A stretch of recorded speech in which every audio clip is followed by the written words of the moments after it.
Fam, happy 8-7 day for the immortal one, Dwight Clark. Yeah, and Levi Stadium, and I understand they're going to illuminate the statue, LED lights, and there's all kind of great things for Dwight. And as you know, in addition to honoring Clark, the ultimate teammate, 87 days serves to raise awareness and generate donations for the Golden Heart Fund. And of course, you know that is the preferred charitable cause of Clark. The Golden Heart Fund was created to serve current and future 49ers alumni during times of need for financial, medical, psychological, or emotional support. You know, what I really like about this is because that's who Clark became. He's a football player. Yeah, because you know him as a great football player. If you saw him during that time and watched his life as he progressed on and on. And he became this guy that everybody just loved. Even people from other teams. I think even the Dallas Cowboys, I think they even loved Dwight Clark. He was just the guy that everybody just loved, man. So anyway, that's the Dwight Clark thing, 8-7. And he will be remembered each and every year. If you do want to donate for your FYI, goldenheartfund.org and click donate and go ahead. Yeah. Hey, today's headline, man, I'm telling you, man, and a lot of us who've been sticking up for Jerick McKinnon the whole time, I mean, you know, because a lot of people say, cut him, without ever having seen one day after having done, Kyle went out of his mind to go get this guy. Trent Williams thinks we got some. In fact, Williams predicts Jerick McKinnon will be a 49ers 2020 breakout player. Jet McKinnon will have to stay healthy to make Trent Williams' prognostication of a productive running back in the upcoming 2020 season a reality. And I think another thing about him always being hurt, I don't think that he's, before that ACL, I don't remember Jerick McKinnon always being hurt. Even that was labeled on him as well. He's, an ACL is not something that's you can do all the time. So if any other injuries had, I don't really know of. He maybe had an ankle or a pulled muscle or something here and there. But anyway, Williams is not the only player that has been watching Jet work toward his 2020 return.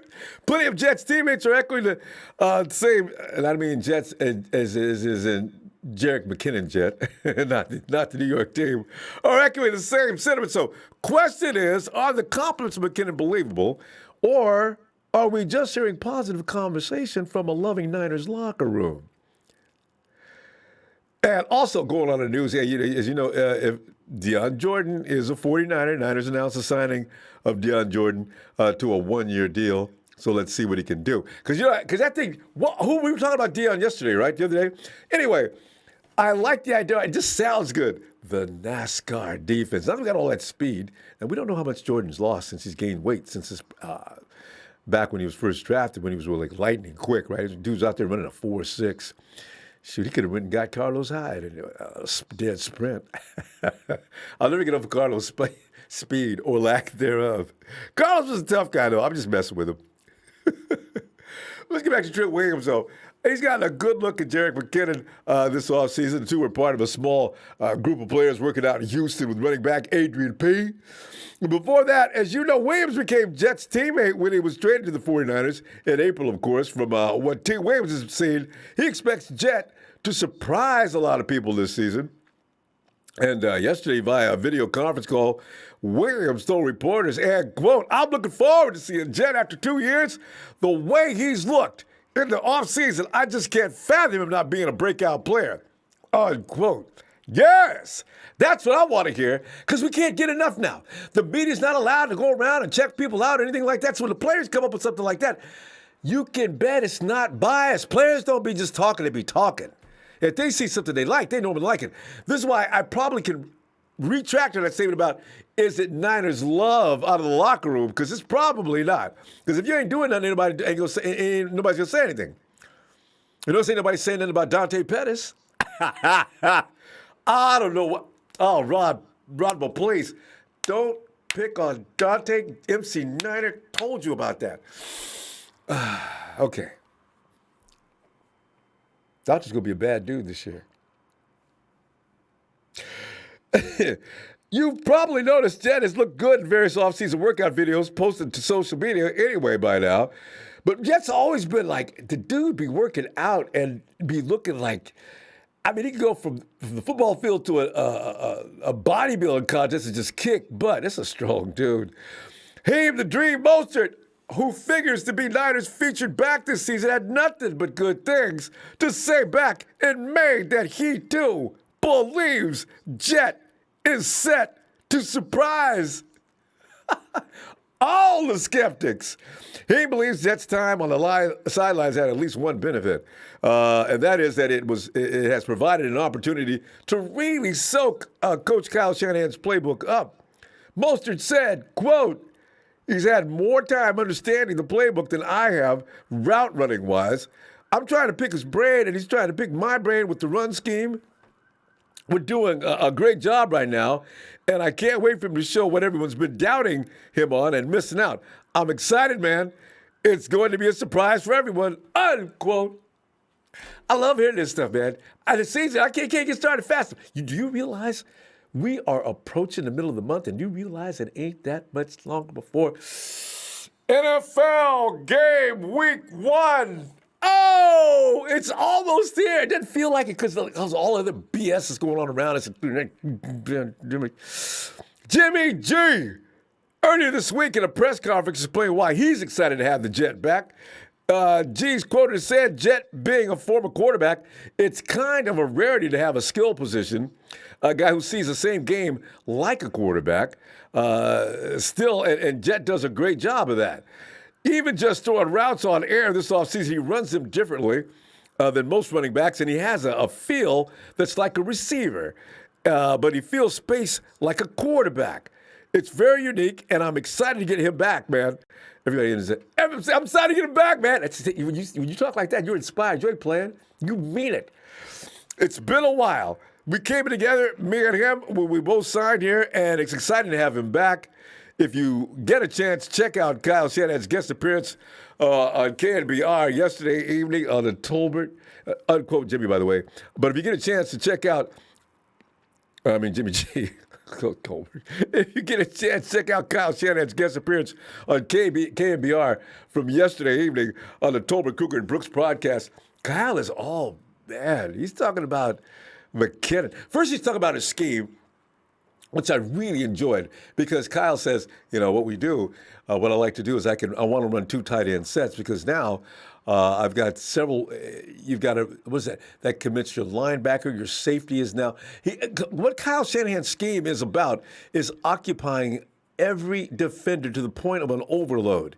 And this way, when you got a lot of guys with talent doing that, obviously one of them, maybe 2 of them are going to be open. And so he got on Jerick McKinnon and says, and that's why I like Jerick McKinnon. Jet can do several different things on several different levels that can give you that extra added punch. And see, can you imagine? And Kyle's already going on about putting Jordan Reed and George Kittle on them dual sets. That's why I said, you know what? Because ESPN has said the 49ers have the best pass rush trio in the NFL, bar none. And I'm thinking to myself, Nick, D, and Eric are going to be a hard act to follow. Don't let Javon Kinlaw get involved in this. Don't let that be the case. Because if he comes on, and I suspect he'll come on a little slow because he is just out of college football, so he's going to have to make some adjustments to the NFL game, and it could be a little quick for him in the beginning, but I suspect he'll adjust quick. But in the beginning, if he gets on if he comes in there like Nick did last year, oh, hell. That means the defense has not got a prayer. And that's why I said that Kyle Shanahan's offense this year is going to be kick-ass. I wonder who's going to steal the spotlight this year. Because, as I said, that pass rush is going to be a hard act to follow. But if Kyle could get Jordan Reed, George Kittle to do what they do, now the rest of that offensive attack just gets its way. You put the quickness of Trent Taylor involved in that as well. God. So anyway, I'm telling you, fam, do you have faith that Jet is going to be exactly who Coach Shanahan thought he was going to be after he went after the Jet and outbid other teams who were also in pursuit of his skill set to the point he may have overpaid like most people think? Will Jet and him in combination achieve a season that we will add to 49er folklore? Yes! I can see it. I can see it. If they stay healthy, oh my goodness. Ooh, this team is so exciting.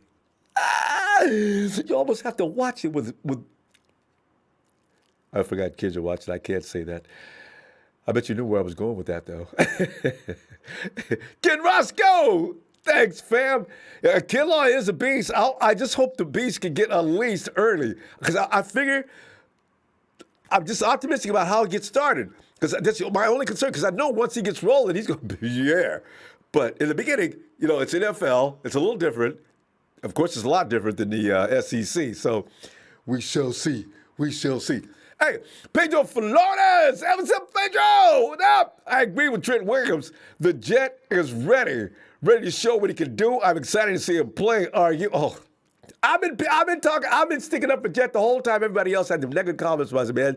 Y'all better look out for Jet, man, because Kyle didn't go get him for nothing. There's a reason why I got him. I don't know what he's going to do with it, but you bet it better be something special. Ray Jr., what's up? Thanks for the shout out last show, Ray Jr., man. Yeah, I appreciate you, man. Ray Jr. Every week, man. Every show you come in and say something nice. Actually, I watch you, man. When you don't say nothing, I know the show ain't doing any good. Thanks, Ray.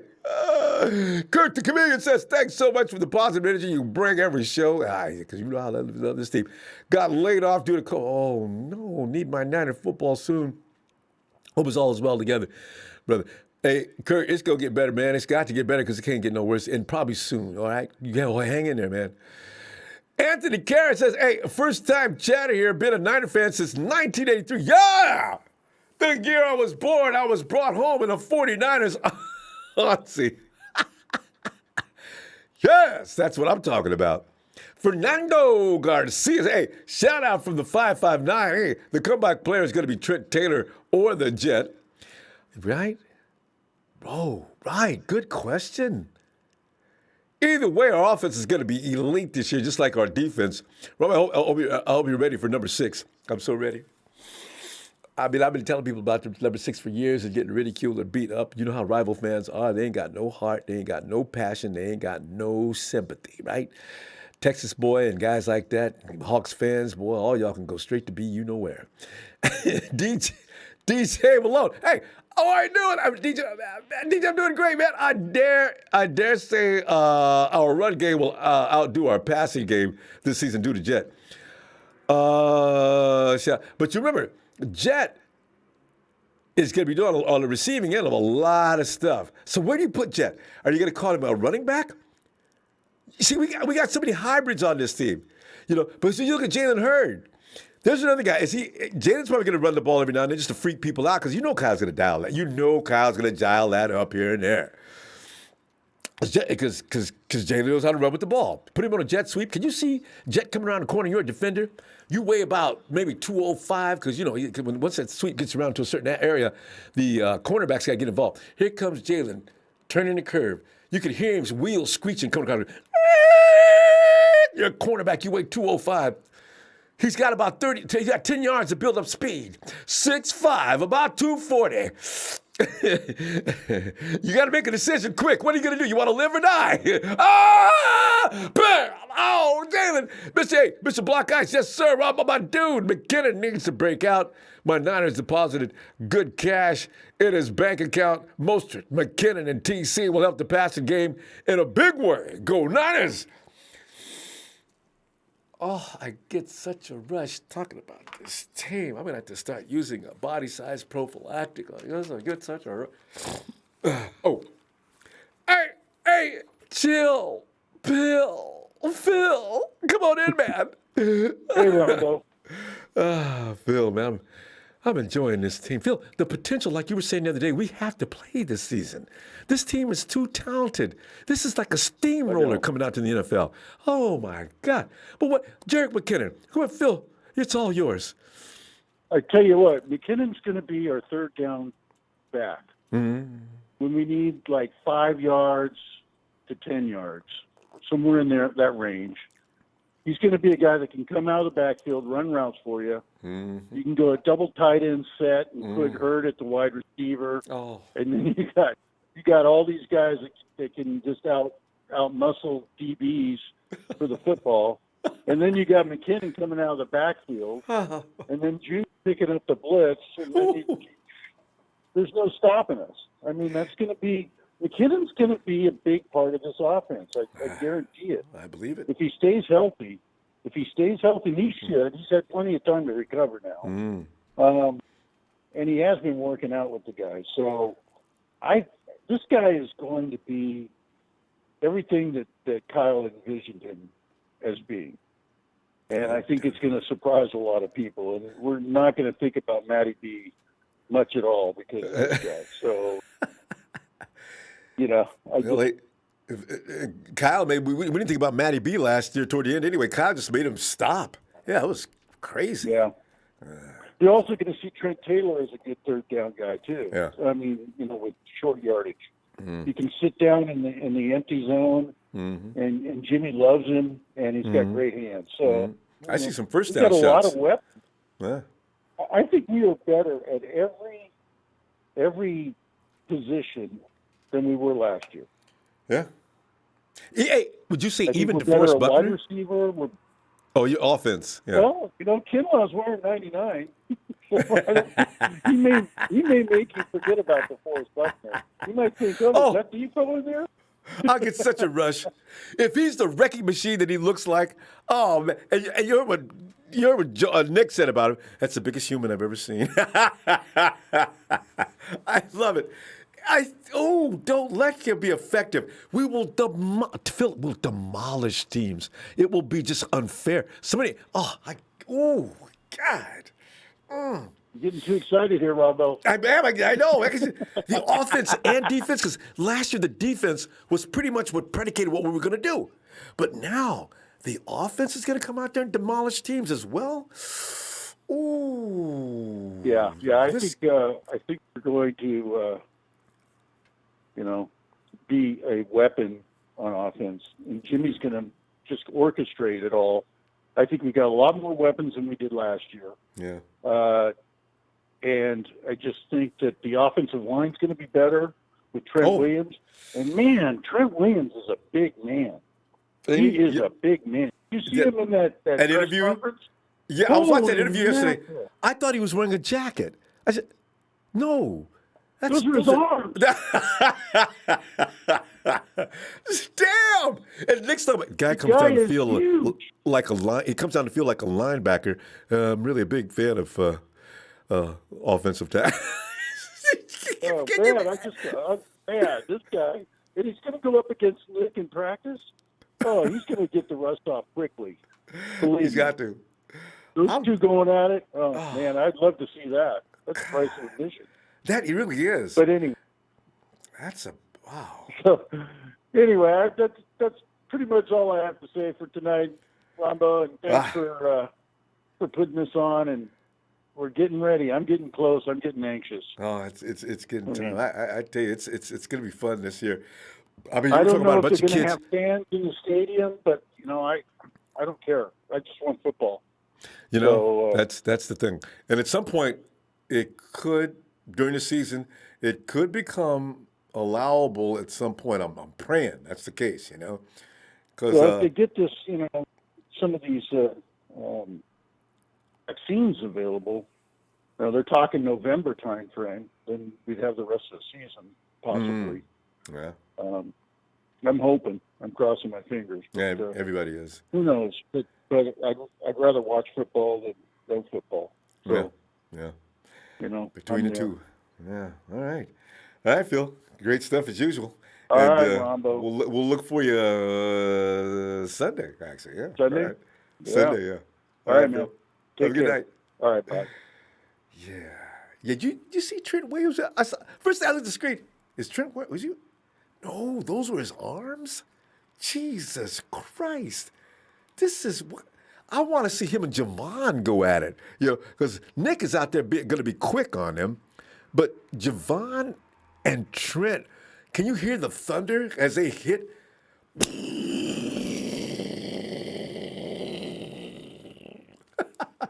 Hey, let me bring him in. The Rod Bring him. Niners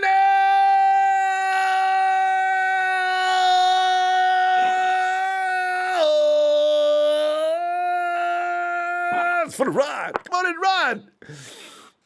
Finally, the Rod has come back to Ronbo Live. Well, I tell you, Rod, always delighted to hear from you, Rod. Tell you what, man, I've been talking about Jerick McKinnon. I've been taking shots from people about Jerick McKinnon for 2 years. I'm about to get my moment now. I can feel it, Rod. Rod, what are you expecting it from the Jet, man? Is it gonna be like advertised, or do you expect? Oh no, I knew he should have been cut. What are you thinking? Man, I haven't had this much enthusiasm in an off season in years. And that's With that said, oh man, look. Rod, you on speakerphone? Because you got an echo. Okay, hold on. Let me fix that for you. Right. That better, Ronbo? Oh yeah, that's clear, high volume, and definitely fidelity, Rod. Go ahead, Rod. Come on, man. Well, bottom line is this, man. I definitely think the addition of the Jets gonna make us that much more firepower. It's a guy by the name of Dre, I think his name, from the TNT fam. Yeah. He had this saying called 13-3 because we got Jimmy G. I'm gonna say this year is gonna be 14-2 because we got McKinnon too. So I mean, Rod, definitely. What did you just do? There it is. Rod originated this. So if anybody else starts using this, remember it's Rod. I like that. I can't take it from Dre though. Did Dre do the 14-2 because we got McKinnon too? Okay. Yeah, don't do that. That's right. Because Dre will call us on it. It's the remix. It's the remix, Dre. But yeah, man. Look, man. I can't wait, man. I mean, honestly. I mean, for this dude to go and get what's the injured guy that always used to get hurt in Washington? Jordan Reed. Oh, yeah. For him to go and get Jordan Reed, man. Oh. And I mean, Jordan Reed did have a good track record when it came to being healthy on the football field. Yeah. And I don't mean to change the narrative, but I'm just happy, man. It goes to a point. Go right ahead. These guys, man, are doing everything possible to make us great, to stop us from breaking the bank, to try to keep money so we can sign George Kittle, and so we can have a dynasty for years to come. And I mean, I love it. I love it. We all wanted Jamal Adams. We all wanted them to get that top receiver between CeeDee Lamb and my boy Judy. But they know what they're doing, man. I know. They know what they're doing, and I mean, I'm all in, Ronbo. Go ahead, man. Tell me what you think. No, I agree, because I've been saying, like you said, my feelings was hurt. When I have to admit, and the 49ers select Javon Kinlaw. What? I knew better than to overreact, but I was not happy. Yeah. And then I'm ecstatic. You put that monster out on that line, it makes a difference. Because Solomon T was not going to get it done. Rod, right. So right. get me somebody in there, please. It was necessary. Yeah. It was definitely necessary. I'm for it.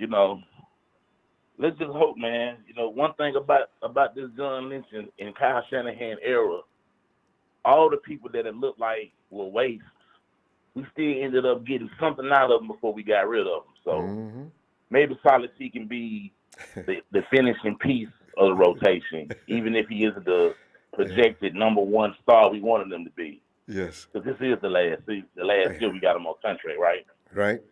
He should be playing out of his mind, Rod. I mean, come on. You got your last year. So you can't come out there half-stepping this year. You've got to step it up. It's important for you in particular. Most definitely. Yeah. Most definitely. And I feel like, guys like him, guys like your Dante Pettis, man, y'all guys ought to be damn trying to play lights out this offseason, man. in the offseason no more so.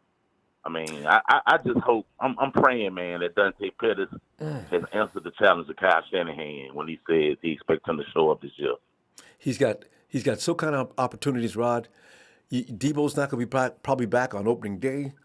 You got Richie James. There's his other Right. option now. He can go back and return the ball on kicks and punts. Richie's not going to be there. Right? I don't want to see Ayuk back there just yet. So there it is. The door is open, Dante. Walk your little butt through there and go get it done. That's it. Yeah. That's all there is to it. And I mean, I know we got other people coming around, but let me just get this last point in. As far as the offense goes, like, okay, you bringing up Jerick McKinnon. But I mean, man, just imagine if Jalen Hurd lives up to the hype. That's another weapon. If Trent Williams comes back healthy, that's a weapon. And you remember how Jimmy G and Trent Williams, I mean, that's one of the things you used to love to talk about. I'm sorry, not Trent. You mean Trent Taylor. Trent Taylor. Yeah. Yeah. You remember how you love to talk about how Trent Taylor used to always have this chemistry with Jimmy on third downs the first year when Jimmy went 5-0. Yes. I'm just saying, man, it's positive things to come. Let's just hope that the football gods keep the injury bug out of Santa Clara this year. Oh God, that's the only thing they beat the 49ers this year. That's the only thing that can stop them. It almost stopped them last year with the frontline defense start getting depleted and it's working them guys to death on that pass rush. The pass rush starts slowing down a little bit. Now you get all those guys back. Oh yeah. Yeah. And then you start to really see how good of a depth chart we really had, because guys like when DJ Jones went out, and I forgot the free agent that we had that we didn't re-sign. I think he went to New Orleans. I can't remember. You talking about wide receiver?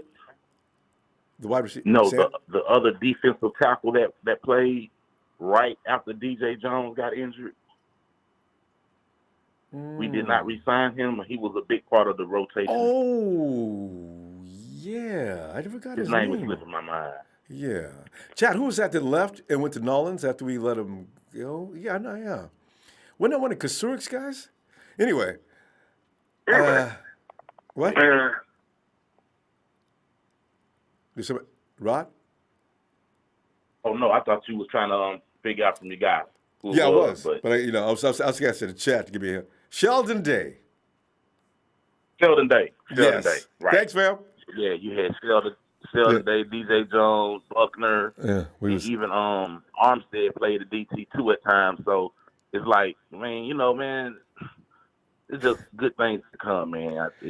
Kinlaw, he's everything that we hope he's going to be. I believe we'll be Super Bowl bound. There you go. Actually, Sheldon Day, he actually went and joined DeForest Buckner in Indy, actually. Hey, Rod, we ran out of time. But we just having too much fun here. Let me see his Sunday, fam. Sunday? Yeah. All right. Okay, count on it, man. We'll be here. Let me get that home run hit, dog. Yeah. A Niner!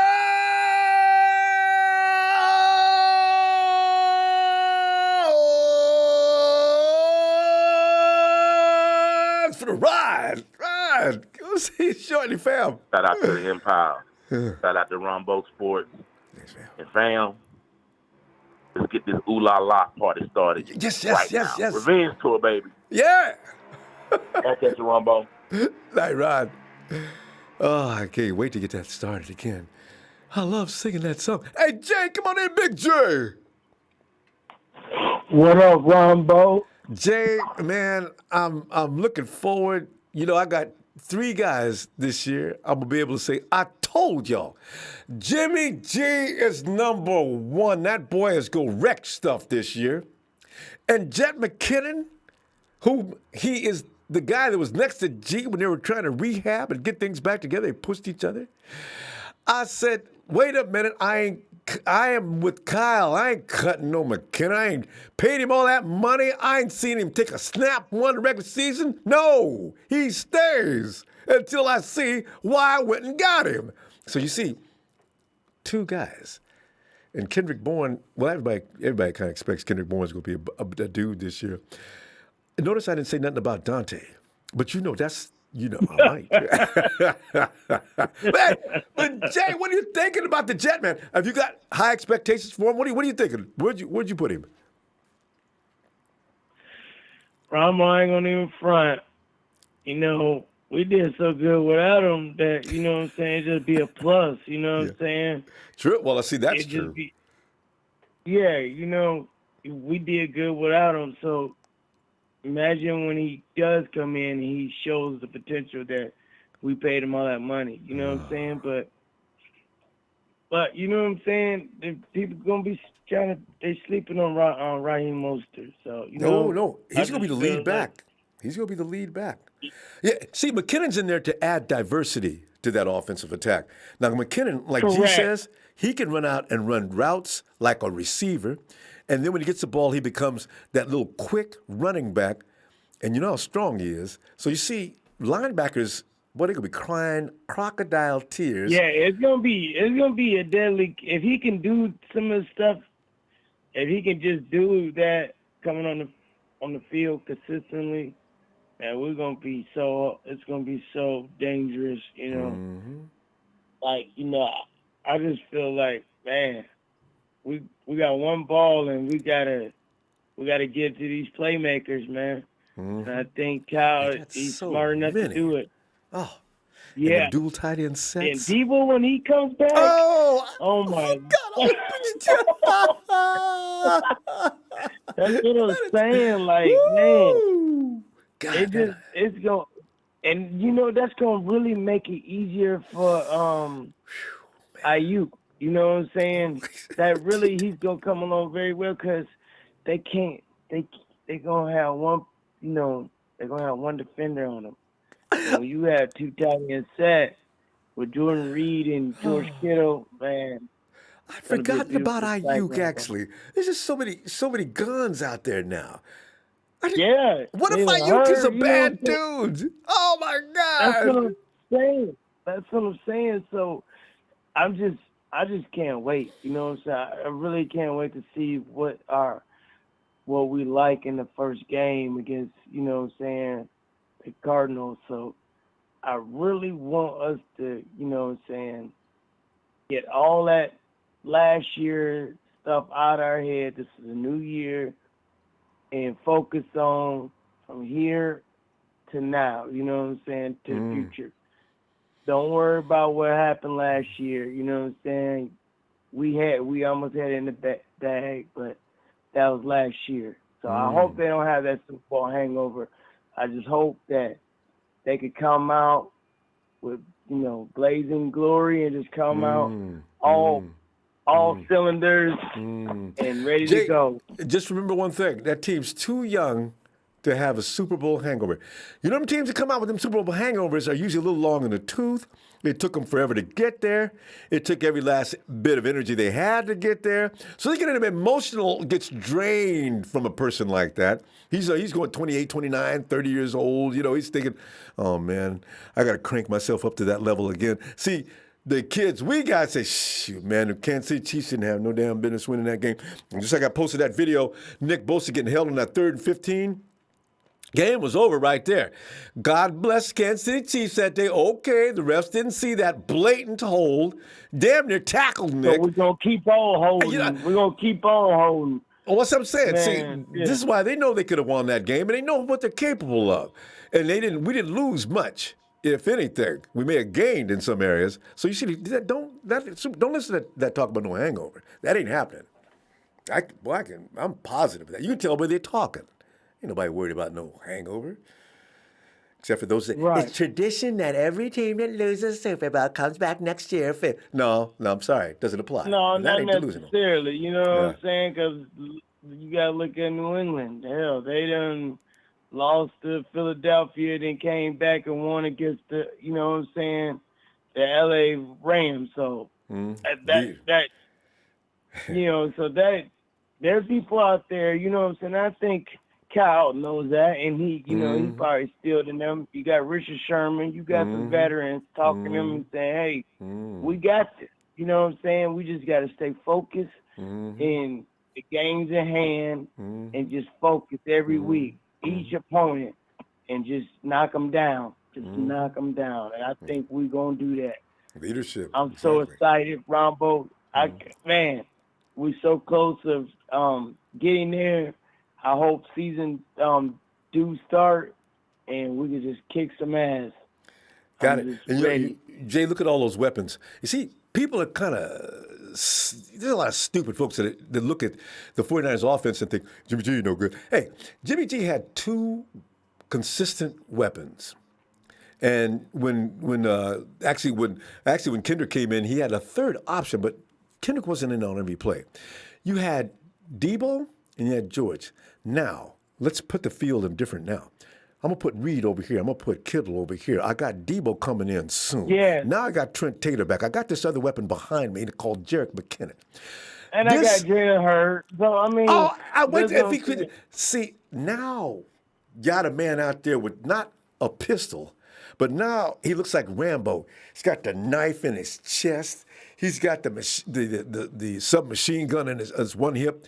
He's got a Glock on the other side. Now let's fight. That's what I'm talking about. Now. Yeah, that's what I'm saying. Long like dude said, the other caller said, long as we don't get hit with the bug, the injury bug. Dude, we're gonna be a monster. We're gonna be even more. And Jimmy gonna have that chip on his shoulder because people out there talking about him like they don't. And Jay, you remember what happened in that year when he first came in? That dude went out there and he had 3 weapons and ran the table on wins. And well, Jimmy didn't have any. We didn't have no outstanding run game that year. We had Carlos Hyde. It was Jimmy. Correct. And that's what I'm saying. And we lost every game until this man started. So that's what I'm saying. Like, how are you going to sit here and say that this man ain't no quality quarterback or elite quarterback? The man came back from a knee injury that is really a lot of people don't come back from, especially from him not starting. He came from a backup quarterback. He came in, won 5 straight games, got injured the next year. He came back and took us to the Super Bowl. Jay, so you can't sit here and just clown this man and say he and it stops this year. Jay, we got to go. Well, I'm going to see you Sunday, though, fam. Good stuff. Yes, sir, Ronbo. Good talking to you, brother. Thanks, fam. You know I appreciate you, too. Life. Yeah. Night, Jay. Yeah. Good night. Yeah. Alex! Come on in, Alex! Yo, what's going on, Ronbo? Alex, I'm getting all crazy because I look at the potential of that offense. Now, the defense, we already know the defense is just a big wrecking machine. ESPN has ranked our rush as the best there is between Bosa, Eric, of course, Eric Armstead, and then you got D Ford. If he's healthy, good Lord. And now you look at the offensive potential. Alex, it's ridiculous. We ain't gonna be. Hey, Alex, we're not gonna be just running the ball this year. That's a promise. Woo, man. Pick your poison, Ronbo. Oh. I mean, who are you gonna double, and then who's that gonna free up in single coverage? It's going to be so much fun. Oh. I know it can't come soon enough, dude. It cannot come soon enough. So we talking Jet tonight? Yeah, because, McKinnon's got a lot to prove out there. There's another guy, him and Jimmy are going to be men on missions, right? Because Jets been cut by a large percentage that's frustrated 49er fans. Jimmy's been ridiculed about that pass over and over again. And last year, and as I said, on Kane Brown yesterday, Kyle says, well, I've got several options out there going on all the time. And normally that's what my offense is designed to do. And then if I don't throw the ball, then it's my quarterback. I don't like him. I love when Kyle said that because he hears that talk. Everybody blames Jimmy for Kyle not throwing the ball all the time. Well, hell, that wasn't the best option because there was something easier. You go the easier route, and people don't understand that. But go ahead, Alex. Well, just, we haven't seen him take one snap. It's not one. So I want to be. Last year we all thought Breed was the guy. Alex, your signal's distorting. Can you hear me better now? That's a little better. Okay, go ahead. Okay. So you know how last year we had Matt Breida, RB1? Mm-hmm. We all thought he was the guy. I thought he was the guy. I did too. Who came along? Mostert. Mostert came. He finished the season hot, and now he's our starter. Mm-hmm. But I wouldn't put it past McKinnon to sneak in and start taking some Raheem snaps because we haven't seen this guy in our system, and I would argue he might be a better pass catcher than Mostert. He seems like he has more natural hands than Mostert does. Granted, we didn't really want to. You're talking about McKinnon? You're talking about McKinnon? We didn't see Mostert run a lot of like passing routes. He was strictly like a rusher. McKinnon is more of that pass catching RB, right? But way more of a natural pass catcher. But we haven't seen him. We haven't also seen him like rushing. So, I mean, I don't know. Who knows if McKinnon could come in and just take the league by storm, like kind of like Trent was saying, and kind of push Raheem to the side. So I'm just saying, because last year we thought Matt Breida was the guy, and then Mostert came in and took his job. So anything's possible in the running back room, Ronbo. We don't know who. We don't know who's going to be the guy. We do know it's going to be a committee, though. Who emerges from that committee, as Mostert did last year? That's the question. Exactly. So I think I have high hopes for Mostert and for Raheem, but we'll see who becomes the go-to guy as our running back. Yeah. We'll see. I want to have both of them. This way the DC does not know what to do. He does not have a clue as to what to do. His coverages are going to be like, guys, let's roll the dice. I'm going to play 6-9 red, and see, that could be the wrong option, right? These are the things that they've got to deal with all the time. Because if McKinnon, if he shows he can run the ball, I'm like, I think that he could take Raheem snaps because he's a better pass catcher. Plus, I mean, Jimmy was saying he sees the field so well with his quarterback experience. So who knows if this dude McKinnon comes out and balls out? Because like everyone knows, like this was Shanahan's guy from the get-go, and paid him a lot of money at the beginning. Yeah, it sucks because he's been hurt, like right before the season starts every year. But honestly, I just want to know if he's good or bad in this system. I just want to know. I don't care either way right now. I just want to know because we've been so teased the last 2 years. Like right before the season starts, he goes down. Yeah. So we gotta know either way, man. That was just frightening. God, Jesus Christ! But Alex, you gotta know, for Kyle Shanahan, if you were sitting there, you were building a car, and you know what parts you need that's gonna make this car excel to the next level. This is why Shanahan went and got him. I think he's been looking at McKinnon for a while, even before he went and got him, and he knows from what he likes to do. If I put this part here, it's like a huge chess game. Checkmate. That's it. Yep. That's got to be it. Like, I honestly could see, and I'm not saying this is going to happen, but I could see it. I could see Jet being the RB1 because I would say he's a little bit more, well, no, I don't want to say that. I would say Raheem might be faster just because I've seen the angles that safeties take when they're trying to tackle him. It's so bad, Ronbo. He embarrasses safeties.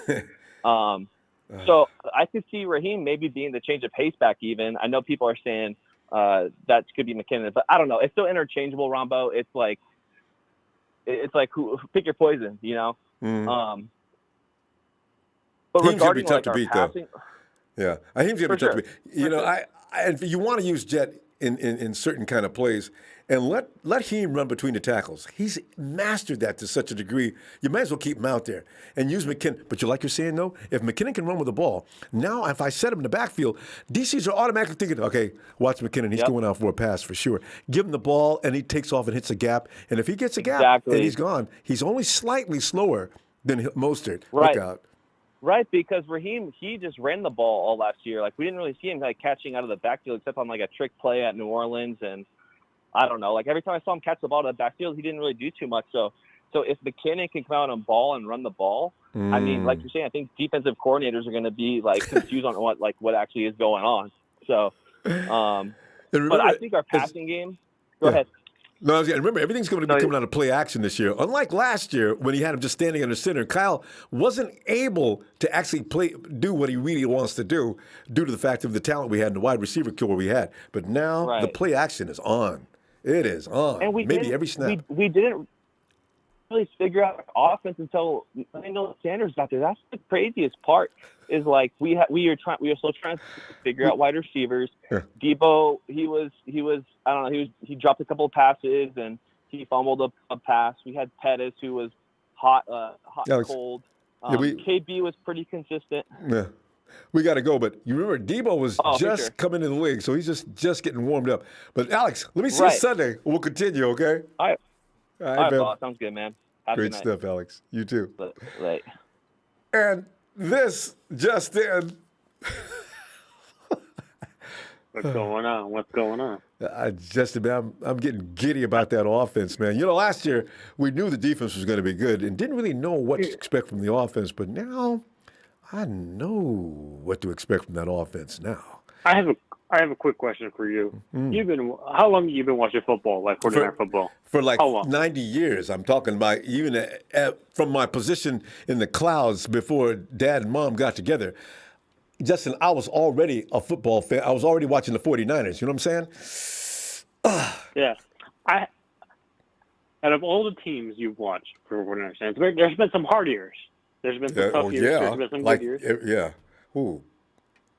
Have you ever 2014 seen a 49ers offense with 4 running backs that are explosive, that are useful?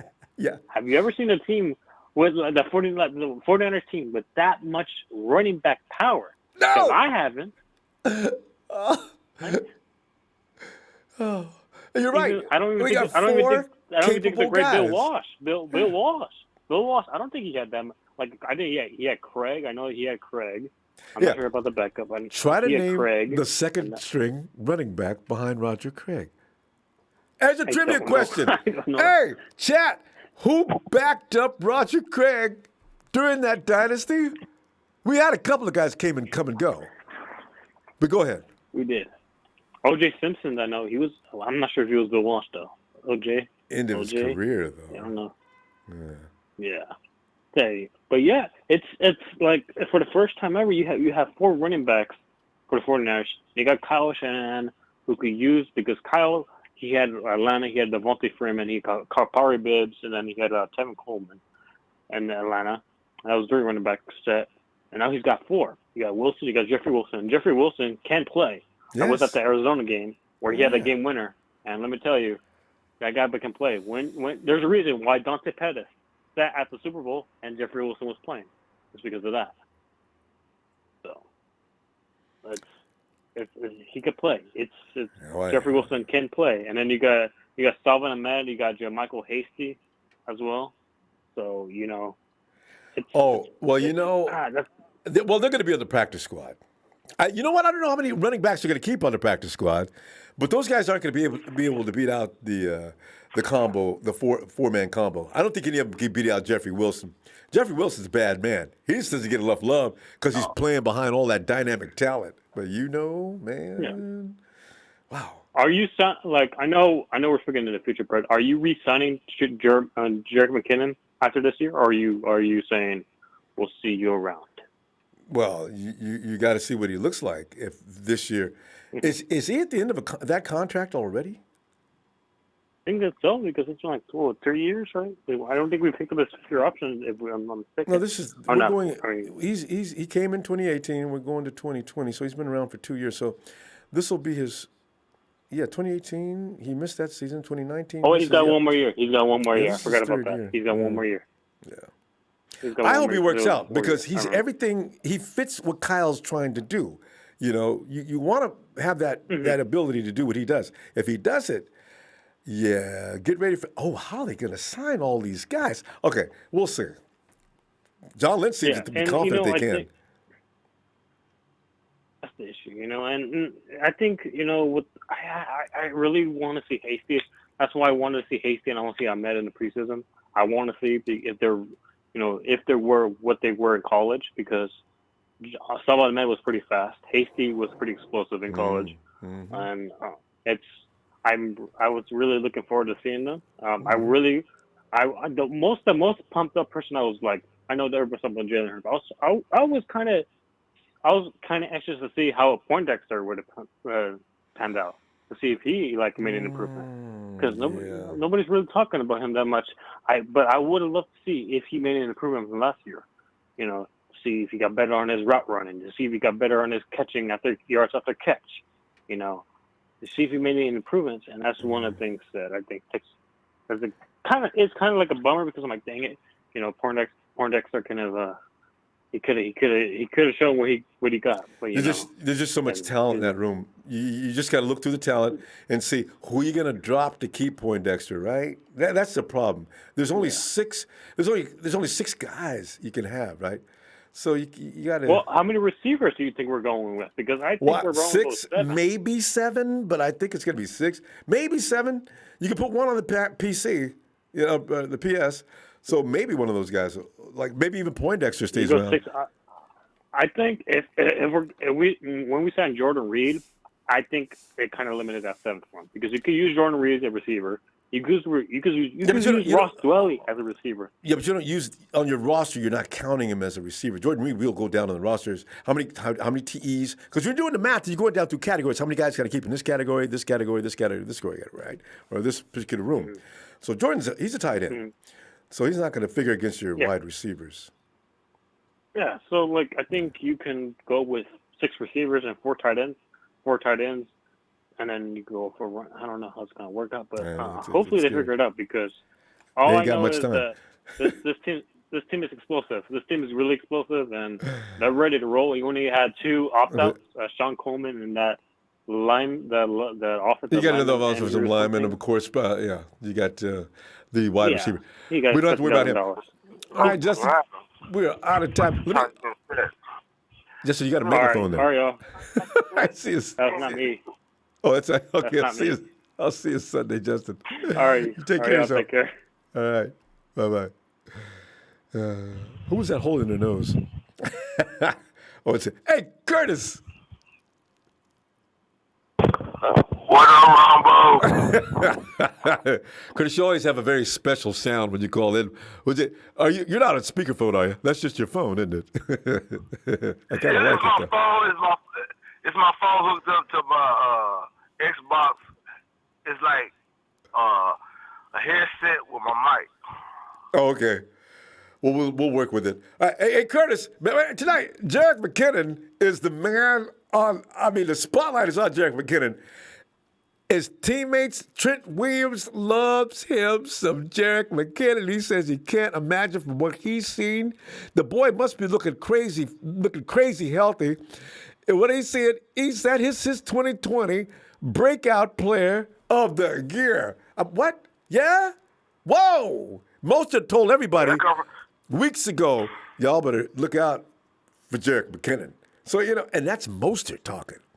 Look out. But you know what? Ronbo? Yeah. I ain't worried about our offense. We got weapons. Many. We got weapons in every position. 2 times. Yes. We got to get rid of some good players. We got 2 tight ends. We got 2 tight ends. Oh, we got 4 running backs. Oh, yeah. We got some good receivers. My running back ain't my question. My offense ain't my worry. I ain't worried about it. We got cash in hand. But you can't be worried about defense, Curtis. The defense is just raw. I'm talking blood red raw. But I'm telling you about Kinlaw. Kinlaw and the receiver we picked up. This year gonna hurt them kids. Yeah, this year gonna hurt them kids because they had OG. Oh yeah, no preseason. No preseason. They had none of that. But you know what though? We got backup. We got ammunition. DJ Jones. I'm telling you, he can play a couple games till Kinlaw get right. See, think about Jones. Because the way we lost that Super Bowl, we was 10 points ahead. Yeah. The defense let us down. It was Jim GD had his hiccup. I know. You know what? That's why I argue with people who says we didn't keep running the ball. Listen, how many teams? We had 7 minutes to go. How many teams scored twice on the 49ers within 7 minutes all year long? That wasn't the reason we lost that game because the referees don't know how to make calls. Yeah. Oh, true that. But hey, you're right. We should keep running the ball. But my main thing is it's through the trenches. Yeah. Offensive linemen and defensive linemen. That's how you win Super Bowls. That's it. Offensive linemen. Okay, look. Chris Jones, he killed us with What's that fucking guard we had? Person, yeah. Oh, okay, now look at the offensive lineman now. Okay, we got Trent Taylor, Thomas, and Tomlinson. Wilbur come back.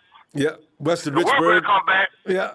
If he gets healthy, and we put Brunskill. Brunskill Yes. over there. Put him over there where my person is. Brunskill over there. Stop that bleeding. And McKinnon, hey, we got also solid ass offensive lineman. It starts from the trenches. Offensive lineman, defensive lineman, that's how you win games. If they can pass rush, and they can stop the pass rush. Mm-hmm. Hey, you know what we could do on offense with Jared Reed and the offensive weapon was Gout with Julius Taylor, Julius Reed, Kittle, Debo, Selma, Kittle. Yeah. I mean, man. Yeah, you can go on and on, Curtis. You can name names for the next 10 minutes. Right now, I ain't worried about the offense. I worry about the defense holding up at the back end because they did get us some big plays in the Super Bowl. Listen, Curtis, I have already guaranteed everybody put my life on. I put my reputation, what little tiny one I have. Mosley will never miss that play again. Right. He will not. Again, I ain't gonna knock Moses for that because it was his first year and he came in at half of the season, so he wasn't ready. You know, but he played good. I ain't gonna knock him for that. But the referee fucked it out of the Super Bowl. But see, that's what I'm saying. See, that play was dead. It should have been whistle dead and 10 yards back, 3rd and 15, punt the ball, Chiefs. We take that opportunity away. Now the clock's really running down. Yeah. Ronbo, I stayed in Kansas. I stayed in Kansas City. These motherfuckers won't even celebrate like Kansas City won the Super Bowl. They know where we got fucked. I talk shit. I got $4 on my truck and everything. I talk Kansas City fans. Y'all know the referee don't even help y'all. See, but this year, it's okay because if next year, if Vinovich, if he rolls out on the field for the Super Bowl, Kyle ought to say, listen, you know what? We're not even going to play. Because, Mike Shanahan went out there and jumped on Vinovich. And so I think that made things worse because I think he did that at the halftime. And that's when you can't embarrass refs in front of people.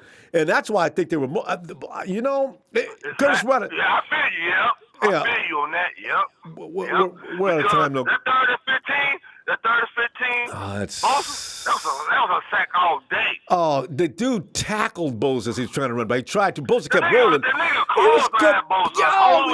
he had him around the waist, Curtis. He was holding on for dear life. And the ref didn't say, So, Ronbo, before I go, I'm going to tell you this. Offensive lineman, defensive lineman. That's how you would do it. Kinlaw, good player, but I ain't think he's going to be ready to about 3 or 4 games. At least. I ain't worried about that because we got DJ Jones, play good, and we got Julius Taylor. Yeah. And the one guy they signed, notice he kind of garbage. Yeah. I feel. No, I ain't put Southern team in shit. but they way better than Southern teams. Trust DJ Jones. Oh, please, Solomon. I'm sorry for the cussing. I'm sorry for the cussing, but it's all right. That's 2 options. But we got to go, fam. Defensive lineman. All right, Curtis. I'll see you Sunday. All right, bet. All right, fam. Night, Curtis. Curtis like me, man. Get all pumped up. All right, Curtis. Yeah, I get pumped up. Man, I've been 49 since 88. All right. So I'm talking about. Away from me. I'm from Mississippi. Mississippi. That made me like the 49ers. So I'm talking about that's for real 49er fan in Mississippi. That's too far away from the West Coast not to be serious. All right, Night, Curtis. I am over asking me how you got an NFL team in the West Coast? You from down south? It's Jerry Rice. There you go. All right, Curtis. Got picked up in '85. All right, Curtis. We really got to roll. I'm gonna see you Sunday. All right. All right. All right, man. All right, bet, bro. Night. Dave, come on in there, Dave, and calm down. Calm down, Dave. I'm calm, man. Jesus. Hey, my man. Hey, I'm from Mississippi too. So tell much love to my guy. What's his name? That's Curtis. Yeah. Curtis, what's up, man? Yeah, I'm from the Mississippi too. But All right. All right. you know, yeah, man, I've been listening to you. The discussions about Jerick McKinnon. You know, when I've called in a couple times, I've talked about Jerick McKinnon. How excited I am about him coming. Yeah. I looked up I've seen his combine numbers. This guy, he's not a little dude. He's 5'9", 216 pounds. And strong. He's just as big as Tevin Coleman. He's strong. He did a bench press in 32 reps. He ran a 4.41. Dave, think about that for a minute. Vertical leap. You're 5'9", okay? and you threw up 220 32 times. That's crazy. 32 times. That's lineman. I mean, this dude is a freak athlete. I mean, it's not even a question of what he's going to be able to do. I mean, this dude, I told you, I watched him working out with the workout king. He and Debo worked out with him this that footwork they was doing? Yeah. Yeah, the footwork king. I mean, this guy, and he had an interview. He was talking about Jerick McKinnon. Like, same thing how Trent Williams was talking about. It's like, dude, I'm telling you guys, watch out this year. This guy has been working his butt off, man. He is. I mean, his footwork is going to be unbelievable. And I'm just been reading up on him. He actually blocks well. So those third down packages, with him out there, God only knows who's going to get the ball, man. I mean, I know, right? And all the Exactly. callers are saying it. When you hate to be a defensive coordinator, like, Jesus Christ, like, what are you going to do? Especially on the first few games, you don't know who's getting the ball, man. I mean. And Dave, here's something else. You piggyback on that. Here's the thing. Kyle Shanahan didn't like playing preseason games because he said it takes too much away from time from practice. Now there's no preseason games, and they can get hardcore in practice. They're not going to be able to bump and run until the 17th of this month. But in the meantime, some of those little nuances and things that you say, well, we'll work on that and we'll get it better. They can get it better now because there's no day off before the game, no day off during the game, no day off after the game. They can just keep on rolling. That's a lot of time that you need for Kyle Shanahan's offense. This offense is going to be running like, I'm talking synchronicity defined. Yes. And even with Bosa, he was talking about how he, Kinlaw is the biggest human being he's ever seen. And it's like he's lining up in the right places. He seems like even with those meetings, to your point, those meetings for the last few months, he's learning. And like I said, even Kinlaw, a lot of people are saying, well, he's going to take us some time. And this guy's in the trenches. You get a lane, you get a gap, and you hit it. You're strong. You're big. We never had that in that position. We had so much more weight in that position. You need to go through a gap. It ain't gonna be that hard. He's not that slow. You know what I mean? He know how to get in the trenches and use his power and all the technique that he's learned. I mean, so on another note, I mean, just back to McKinnon, I think our offense is gonna be phenomenal, man. You know what's gonna drive this whole situation is how well Jimmy G progresses. Jimmy G had a decent season. He just needs to manage, get better, maintain, don't turn the ball over in costly situations, make good decisions, because you have all of these weapons around you. You should be more comfortable in the system. You should be automatic with your reads, your decision making. You got all these threats. You got tight ends. You got Jordan Reed and George Kittles. You're going to have these receivers. You're going to have IU for your deep threat probably. And listen to me. Remember this. We haven't done talking about this. There may be hope for Taylor Gabriel. Come on, now that Benjamin's where out. did you hear that? Dave, what? No, listen. No, I'm just talking. I'm wishful thinking because I know we've talked about this before. I'm just wishful thinking. He's out there. Listen. But at the end of the day, man, we like a lot of the callers been saying, this is so exciting, man. This year has been this is going to be one of the most exciting times that I say I can experience. We're getting ready for the season to start. Man, it's just we have so much to look forward to, man.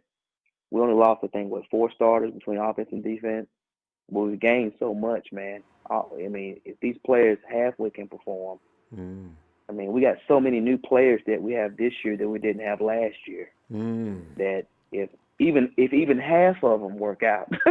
It's 3 or 4 new people. Because think about the people we are adding from that wasn't there last year, including. And if you say 3 or 4 of them just break out, we're gonna have. And like you say, if Javon is ready to roll, But you know on, what? man. Javon is ready to roll completely by week 5. It's over. Especially if the 49ers ain't lost no game by then. And Because then ain't going to be no win after Nick that. Bosa saying that he's finally healthy and has time to prepare. He's lived the last 6 months with his brother, and they've been training every single day for the last 6 months. And this is the first that's time what they that do. he's been healthy. And he's added some new technique, and he's learned a lot of New things. technique. You tell me that your brother is Joey Bosa, and you two have trained every day. You've been together with Joey Bosa. And I think I saw an article earlier. They're like, we take that for granted. You've been with Joey Bosa training for 6 months. That's all you guys have been doing. This is the first time. You said you never felt like this before in your life as far as training. You never felt this good? Look out. Joey Bosa could take it. Nick Bosa can take his game to a. We don't even know the potential of Nick Bosa. That is. We don't know the potential. potential. And Dave, between Eric and Nick alone, I mean, I got 25 sacks. D Ford's going to add to that. Come on, and we don't know what Javon Kinlaw's going to do. What if, indeed, Ronnie B is ready to play football? Oh, 55 sacks for the 49ers this year. 2020. Oh. Dude, this team, listen to me, dude. This team could be a special team. I'm telling you, this could be some special stuff. I think Colin Hurd was talking about the Ravens. The Ravens are going to go 16-0 this year. As long as Lamar lives and breathes, he will get that kind of hype. Dave, we're having too much fun here, man. We got to go. I mean, at least see you Sunday. I know. We know I catch you Sunday, my guy, man. Appreciate you, my guy. Thanks, Dave. I I'll look forward talk to it, fam. soon all day, man. Much love. All right, my man. Night, Dave. All right, man. Bye. Dion! Come on, D. Ronbo, what's going on, brother? D, it's a love fest, man. We're like, this team is just, they don't even, Dion, this team don't even need to play.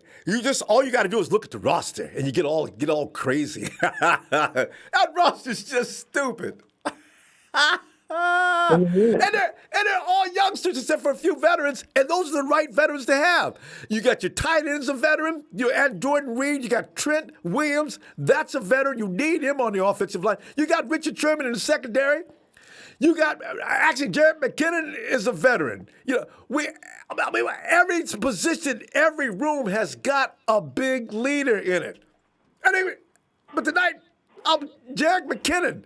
D, I know how you feel about Jerick McKinnon, but come on in here now and give us reason to believe that we can expect disaster.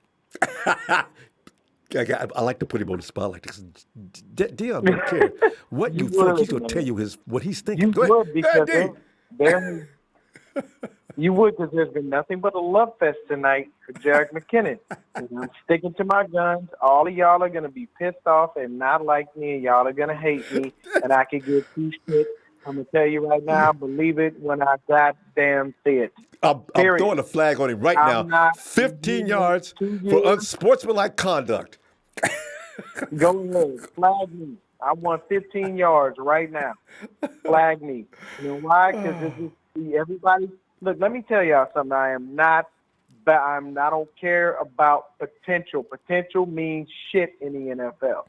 What true. Really means is, you know what is in the NFL? Winning. Production. Yes. Actual. You know where potential matters? In the draft. That's when potential matters. Because you're in the draft, and that's how that works. But you do not get points. Wait a minute. Hold up. Let me give a shout out. Trey, it stopped. If you call it tonight, it's not cute and cuddly. Dion came in and took all the cute and cuddly out of it, and now we're getting down to the brass tacks. All right, D, continue. So there's three people that I want to show me, and I'm not gonna lie. And it's gonna be Jerick McKinnon, Trent Taylor, and Jalen Hurd. Show me you can stay healthy, and show me you can do something. If you want to replicate what you replicated back in the day when you was in Minnesota and all that stuff, then that's great. Okay? Then do what you're supposed to do. If you want to show me what you did when we played against the Cowboys, Jalen Hurd, show me what you can do. Trent Taylor, I just need you to stay healthy and be the baddest version of Wes Welker that we'd have ever seen, because basically that's who you're supposed to be emulating, because he's basically teaching you all his tricks.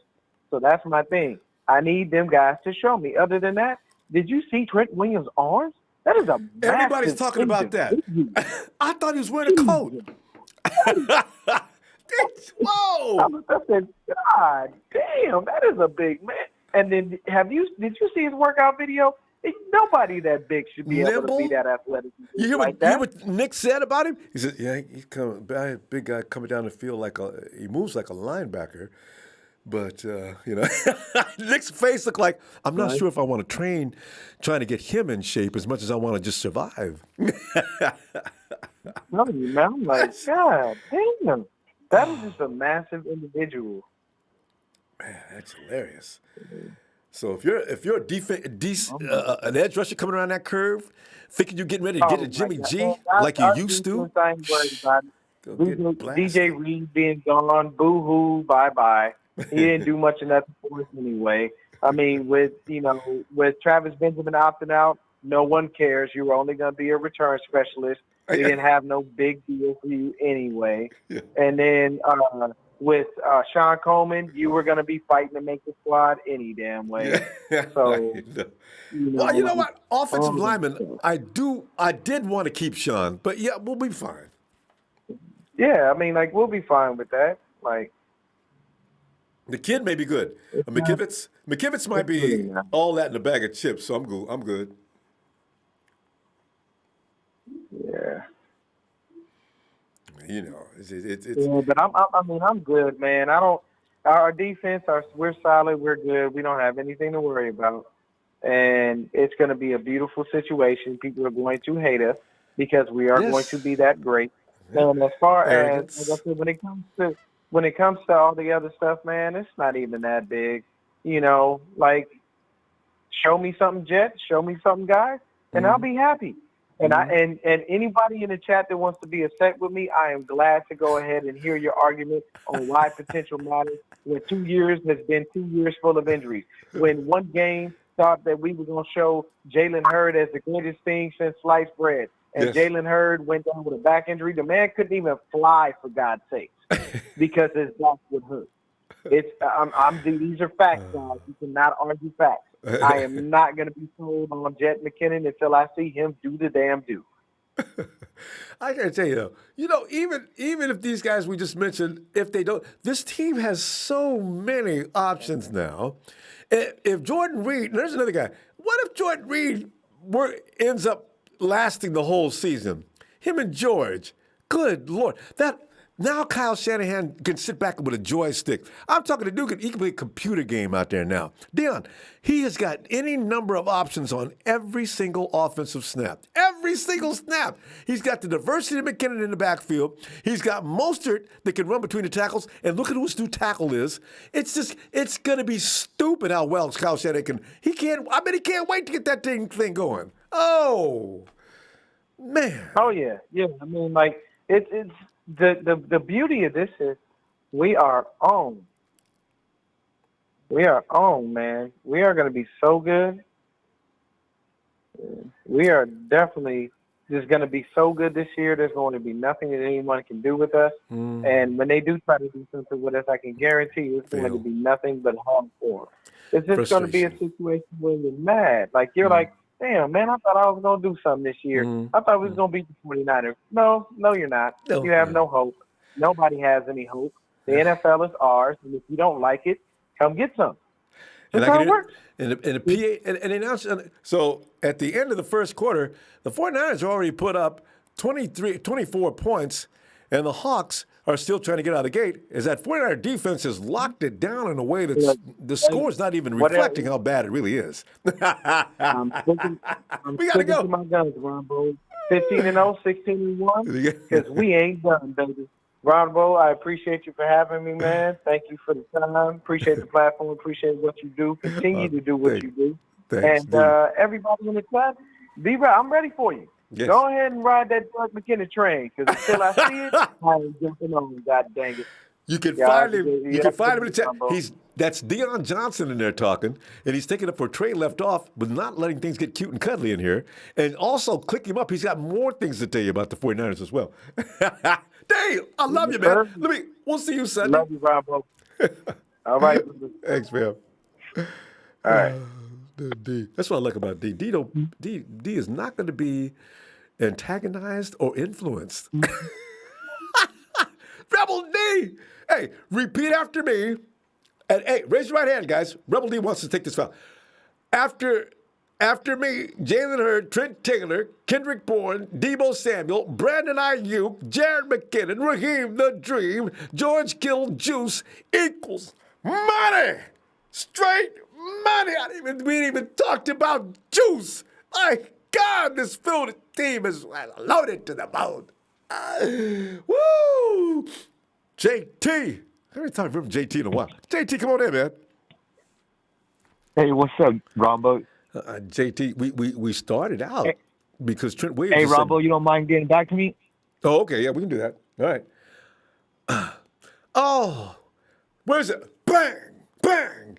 It looks like. You know what time it is when Yes! you hear that bang bang? What's good, Ronbo? Mel, man, I'm just sitting there foaming at the mouth, man, because I'm looking at what Jerick McKinnon brings to an offense that could potentially, and Dion, I know he hates potential. Show him, he's from Missouri. He's, the potential of that offense is just get off. Are you serious right now? You see, this is going to be the difference from last year where we only had so many options. This year, the options are endless. Kyle Shanahan's complicated playbook will now be fully utilized. I'm looking for that play action to be on every snap like Kyle used to like to do when he was in Atlanta this year. Ooh, and Mel, your feeling on Trent Williams' observation about Jerick McKinnon being the Jet 2020 breakout player. Jimmy and the Jet. Yeah, we got Jimmy and the Jet about to pop off. Dion, you know how I feel about you, my bro. You know we bros and everything. But come on, man. Stop contradicting yourself, my bro. First of all, I told you about Jet already, and I know we've been going back and forth about this, but I know ball. You contradicted yourself when you were talking about, oh, yeah, well, potential means nothing. You don't care about potential. And then in the very next breath, you talk about the potential of the team overall. You just said potential doesn't mean anything, but then you throw out this 14-2 record because of the potential we have. Come on, my bro. You got to be consistent. Uh-oh. Why didn't you say 49ers? Y'all got to show me. Yeah, you got a good team on paper. I know what you can do, but you got to show me. You didn't say that. You said that about a couple individuals. But come on, man, just be consistent. That's all I'm saying. But that's part of being that's part of analyzing the game, is being able to see the talent and the ability that somebody has and be able to plug them into different scenarios and situations. So, if you would have gone on record and just said the same thing, like, yeah, man, like I said, I know, we got some bomb squad guys. We got a good team. We picked up some good players, but you guys got to show me. Then I would have been all on board with what you said, but you didn't do that. So, yeah. What's good for the goose is good for the gander. But yeah, man, the jet is about to be crazy, Ronbo. Oh, this dude is about to be crazy. You talk about inspired, Mel. Because the fact of the matter is, everybody's, like you just said, people have been doubting him, ain't even seen him play, and counting him out, called him a bust. There was someone who just went BUS there. What are you talking about, man? McKinnon's been in the league for years. Yep. Oh, no, he's not a bust. He's hurt. Exactly. People could stop picking up people because Said they're the same thing hurt. about Jimmy Ward. The same thing about Jimmy Ward. I've been talking about Jimmy for years now. Oh, he's trash. He sucks. He can't not get injured. I mean, it's football, man. It's physical. Things happen. Yes. With McKinnon, McKinnon is pound for pound the strongest dude in the league, and he's been that way since he stepped in, pound for pound. And I think that contributed to his injury. So I just definitely want to keep an eye on that. You broke that down one day for us. Exactly. I remember that. Yep. So, but I think, man, this is a great situation for him because it's not like he has to come here and carry the entire load. We just have so many weapons. We have enough weapons to where I just read about Travis Benjamin, and I literally don't even care. Like, man, beat it. Go do something else then. You will not be missed, man. Get out of here. You haven't been a 49er long enough for me to just ride with you and get decision making. Get out of here. And you know what, with Benjamin, I think that had more to do with, I think, not scared of the competition, but I think he knew, like, man, there's a good chance I might not make this squad. So I think he was going to save himself the embarrassment. Yeah. Yep. So, yeah, man, good riddance. But yeah, man, Jerick McKinnon is about to go off. he's about to go off. And Jimmy, yeah, they're about to have to put some respect on Jimmy's name, man. Stephen A. got to change his nickname from Porn Star Jimmy. He's gonna have to start calling him All-Star Jimmy. Jimmy G's going to the Pro Bowl. That's a fact. Jimmy G's going to the Pro Bowl. Well, he won't be playing in it though, because we'll be busy getting ready to fry other fish. That's it. But yeah, man, we got the team right now to punch on whoever. We have the team to punch on anybody moving. Let Adams try to come in there if he wants to. He got juice waiting on him. I hope he's not coming on Trent Williams' side. Yeah. We doing him dirty. Yeah, Jamal's gonna have his hands full anyway. You know, we got several people who can take him out of any play anytime. And you know, when you think about juice being an option, there's so many options. I mean, it's just ridiculous. You could we could sit up here and play with combinations of offensive sets, just deploying certain people and what their capabilities are. You could destroy a defense within seconds. I don't care who you got out there. Oh, Kyle's gonna have a field day. Oh. Yep. Yeah, so many weapons. So many weapons. I'm looking forward to it. It's not going to be easy because, you know, we have the target on our backs, but I think we have the character to be able to overcome all of that. Good point. That's all exactly right. I wonder what the conversation was like in the running back room from day one, though, when Mostert walked in and saw Tevin Coleman. Or I don't know if they spoke beforehand or whatever. But, yeah, so Raheem, I don't know if it was him himself or his agent, but whatever the scenario, with that whole money situation, they kind of threw TC under the bus. See, but you know what? Right there, Mel, there's the key words right there. TC knows it's about the money. Ain't nothing personal. Yeah, I'm pretty sure that's the way it comes off, now that I think about it. You know? Yeah, I hope so. Yeah, I'm pretty sure they worked out because there's a certain amount of love and trust in that locker room that's become legendary. Right. You know? Right, exactly. And that's why I'm just trying to put myself in those shoes, because if I'm Tevin Coleman, especially like, you know, how tight the running back room was, all of these guys wore Jets jersey when a lot of the Niners fans were flipping on him because he was hurt. They wore his jersey to show support and all of that. They're very, very, very close-knit. So I was just trying to put myself in those shoes like, man, if I'm a running back in that room and my teammate or his agent does something like that to me, I'm going to feel a type of way about it. Am I going to allow it to affect my work? No. But like you were saying, man, this team is known for its camaraderie and its relationship. I would definitely kind of be looking sideways like, man, if he's felt that way, how long has he felt that way? And is that just the tip of the iceberg? Or get up all in your feelings. I know. I know what you're saying, man. Right. No, we got to pull up, fam. Excellent no points. No problem. I'll catch you Sunday. Looking forward to it. Have a good night, Mel. No problem. You too. Dion, I love you, bro. I love you. Just, you know, I had to throw that out there. But you're just wrong. That's all. You're just wrong. Yeah. He knows, man. All right. All right, Mel. Yeah. Catch you later. And I love it because that's the kind of community we are. We call each other out on certain things. Dre does it all the time. Dre's a little more rougher about it, but Mel came in respectfully and disagreed. That's okay. Hey, Rick, come on in, Rick. What's good, sir? Rick, Jerick McKinnon in the 49ers offense of last year took a back seat to the defense, but this year I wonder about the back seat. I think everybody could be right up in front this year because that offense, if depending upon who's healthy, man, wow, that's gonna be fun. McKinnon stays healthy. Now you got that dynamic that you really didn't have, right? And that's very important for Kyle Shanahan's offense. And now you got Mostert has established himself as a premier running back. Ooh, don't bring Debo back as soon as possible. And then I got 2 tight end sets going now. Legitimate tight ends.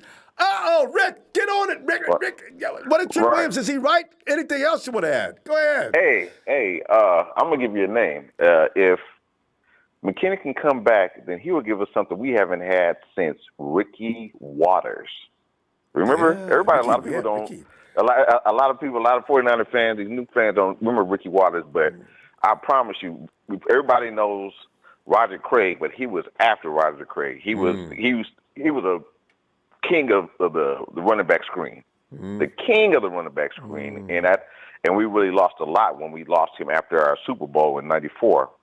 But yeah, if we can get that dynamic this year, along with everything else we have going on with Reed coming in, Trent Taylor, Hurd, Ayuk, Debo coming back, Kittle, and even Mostert. I mean, because imagine sometimes, because it's not like McKinnon is a slouch as far as blitz pickups either. So what if you put those two in the backfield together, Mostert and McKinnon? Mm-hmm. Then you don't know which one. You don't know. You can't say, okay, well, this is about to be possible screen pass, whatever the case may be. So, I mean, I'm looking forward to it. I mean, and I just think him coming back just adds another element and another layer for Kyle Shanahan just to really play with defenses. I'm like Dion as far as the record. I'm saying either 15-1, 14-2, something like that.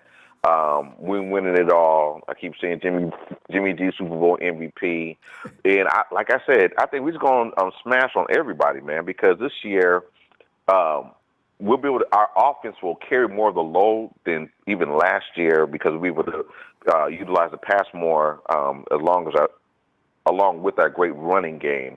But with that said, in controlling the clock and scoring more points. Because, a lot of times a great offense will actually dictate what the other team is doing. Because if you got a team, say like the Chiefs back in the day, or some of the other ones that had a great offense, if they scored a touchdown, you can make with a field goal. They get a touchdown again, they get a field goal and then a touchdown, and you're down 2 or 3, 2 touchdowns. After a while, you have to abandon the run. And at that point, once we make it where you have to abandon the run, and now you're one-dimensional, and all we have to do is pin back our ears. We're talking about D Ford and Bosa and Armstead and DJ Jones and Kinlaw. All they have to do is just worry about rushing the passer because the running game is no longer a threat. It's just like it's game over. So I really look for our offense, even though people don't realize we were number 2 offense last year. No, I know. Last year. Now, I look for us to be even better than we were this previous year because our passing game would be even better. Jimmy G would be even better. The receivers would be even better. The play calling would be even better because we'll have even better weapons than we even had last year. More expanded play calling. Yeah, a lot more. To counter what you just mentioned about the defense doing what they do. Exactly. Exactly. And so it's going to be, I kind of think it's going to go back to like old school, the old school 80s and the early 90s Niners where, 15 plays scripted, whatever, and after that we just start kind of dominating and whatever. And so I really think I expect Kyle Shanahan, Jimmy G, and the offense, especially with Trent Taylor as a left. Oh my God, Trent Taylor as a left tackle, and then we got better guard play. Trent Williams, Trent Williams as a left tackle. Then we got better guard play on our line. I mean, I really expect us to really take the next level and dominate this year, where people are like, it's almost, but like, oh yeah, this is the Super Bowl team right here. Because last year, although we were proving a lot of stuff, people were really kind of doubting us and who have you played, and you haven't played these teams X, Y, Z, and everything. Yeah. But I think this year we're going to show them. When you figure we went through that gauntlet last year, do you know how brutal that schedule was last year? So absolutely, this is. I think teams knew that we were coming through really hell to get where we got. So Stephen A. Smith never would give. Well, Stephen A. Smith finally did, but Mike Florio would. So it's a different story this year. Mike Florio is nothing, man. He's a Minnesota Viking homer, and he's a number 1 Niner hater, man. So I just like it. We continue to shut him up every week, especially when Chris Sims is like, 49ers are pretty good. It just like, you can see it burns him up. But man, look, it burns him up. Hey, I know I got to go in a minute. Hey, continue to social distance, wash your hands. We'll get through this. Hey, football season's coming soon. Like I said before, Super Bowl 55, the Niners are winning it. Like, who the Will keeps saying, and it will not be the Tampa Bay Buccaneers. And it doesn't matter who. It doesn't matter who we play. I'm saying it right now. It don't matter who we play. Line them up. If Chiefs want to run it back, let's run it back, and it's going to be a different result this time, buddy. Hey, Niner Faithful, Niner Empire. Y'all have a good evening, man, and see you on Sunday. Yes, indeed. All right, Big Rick. And yes, sir. and like Rick says, we just have to. The team needed to grow up. Last year, and I love taking credit for having known this. The team wasn't growing up last year. They were just running on raw talent and youth, and it got them all the way to the Super Bowl, which I, to this hour, am still wondering, the hell did they do? And they went through one of the most roughest schedules. I mean, you start the season off by, actually, I thought they may have overachieved in the first 2 games. We went on the road, and I'm not talking nearby. I'm talking all the way to the East Coast. They come out and they come back and they got lost nothing. We're 2-0 to start the season. And then, of course, what did you do? Oh, no. We got to deal with the Steelers. Anyway, man, ain't nothing to worry about the Steelers, man. Roethlisberger ain't out there. It's still the Steelers. That defense is going to be a problem. And beat them in dramatic fashion. Dante Pettis. That was his golden moment, wasn't it? Dante, and did Dante show his machismo? Catch that ball. Dante said all kind of emotion. Look at you, Dante. God, Dante. Finally, that's something I can be proud of. Of course, we didn't have a bad opinion about Dante just yet. That was week 3. Hey. Oh. JT, who we got next? So, I'm telling you, man. It's hey, Krusty, man, come on in here and testify, man.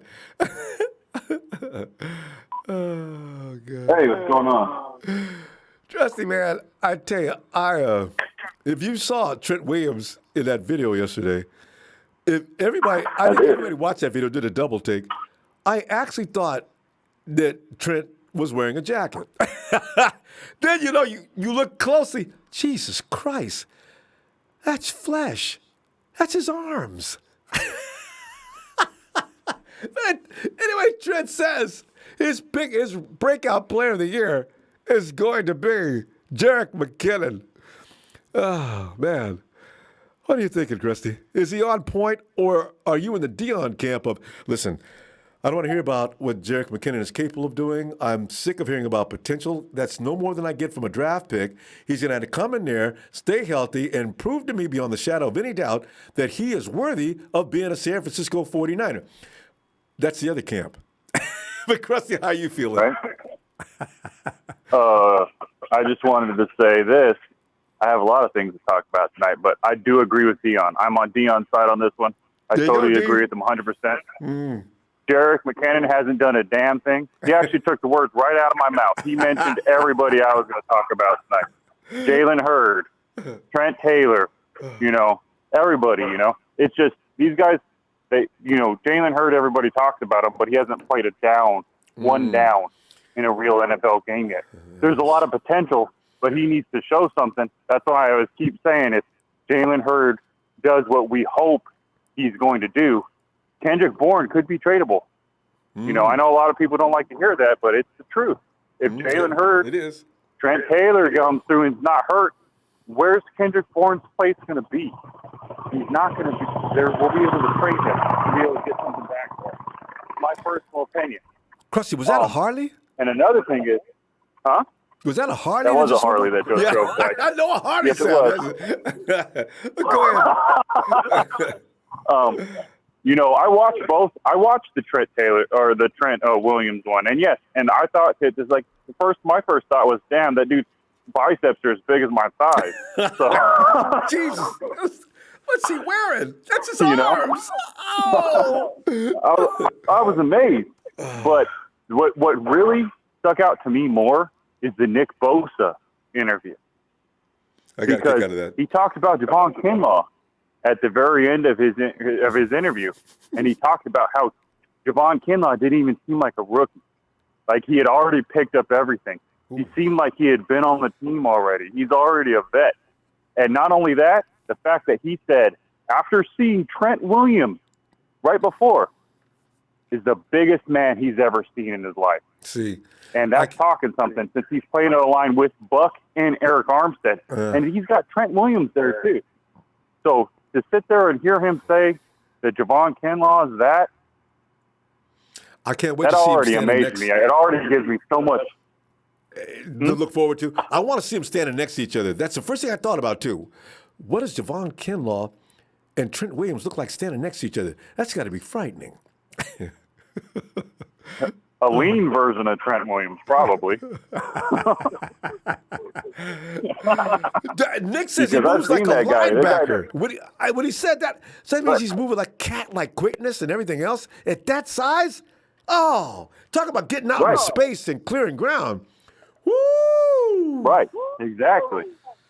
You know, another thing is, I heard someone, I think it was Mel, brought up Raheem. You know, and I watched Raheem's press conference as well.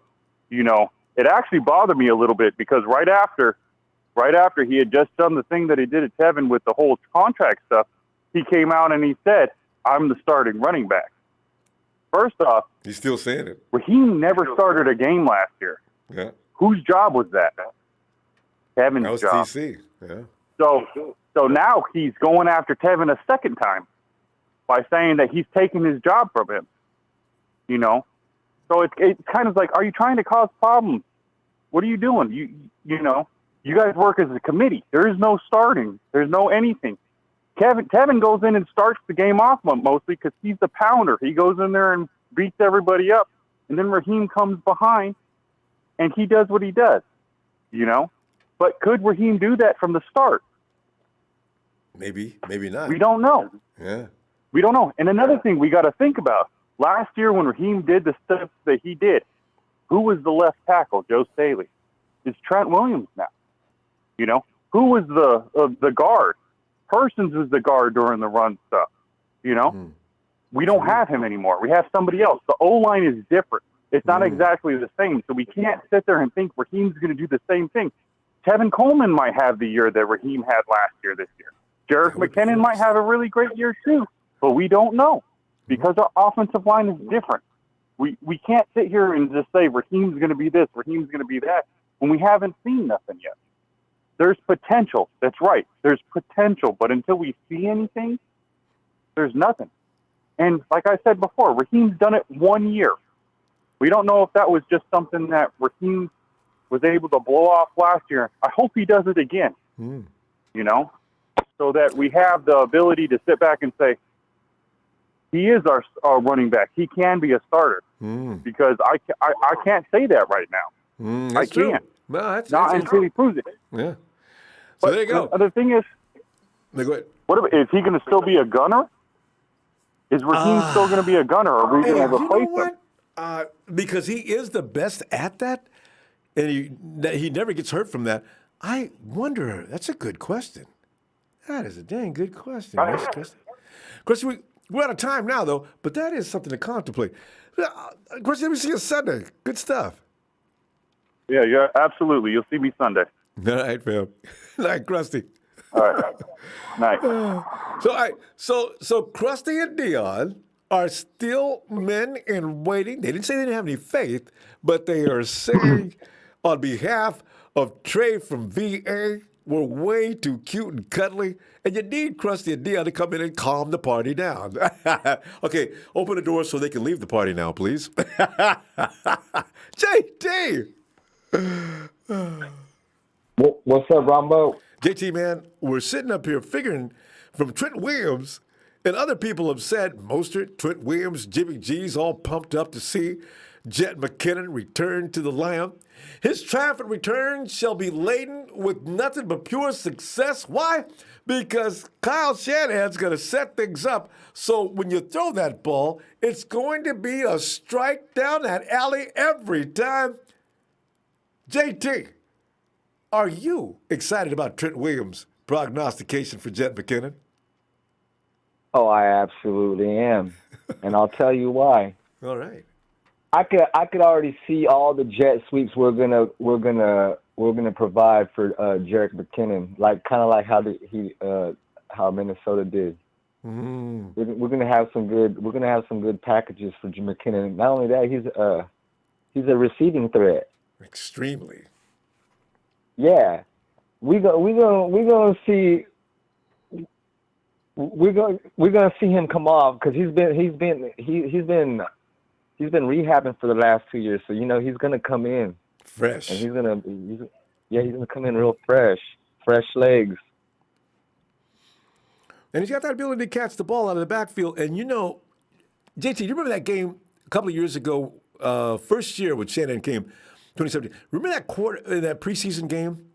That one dude that ran coast to coast on us in the end of that game, and we ended up losing that game? You know who that was, right? Yeah, who was that? Oh, yeah, I remember that. That was Jerick McKinnon. As he was going down the field, I kept saying, "Damn, that dude's quick." And you kept watching. Oh no! He's gonna go all the. Whoa, wait! Oh, come on! I was so mad. But you know what? Yeah, Jerick McKinnon is hella quick. So that's what I'm saying. A linebacker is not going to cover Jerick McKinnon. Kyle Shanahan, his whole offense is about producing mismatches and multiple shots. He can fill all the boxes now, JT. You're tight end, 2 tight end sets with both Jordan Reed and George Kittle. Lord have mercy on that defense, right? Now, all the other options are a go. What's that guy's name that he calls over here? Forget about it. Yeah. They can forget about it. Mike, forget about it. Hey, they can really forget about it. Let me tell you something. With them 2 tight ends, if you have a healthy Jordan Reed along with an all-pro George Kittle, call him all-world. Can you imagine?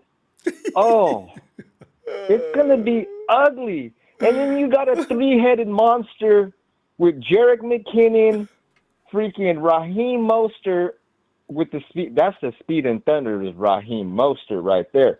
And then look out for Debo. When Debo gets back, and you got Trent Taylor there.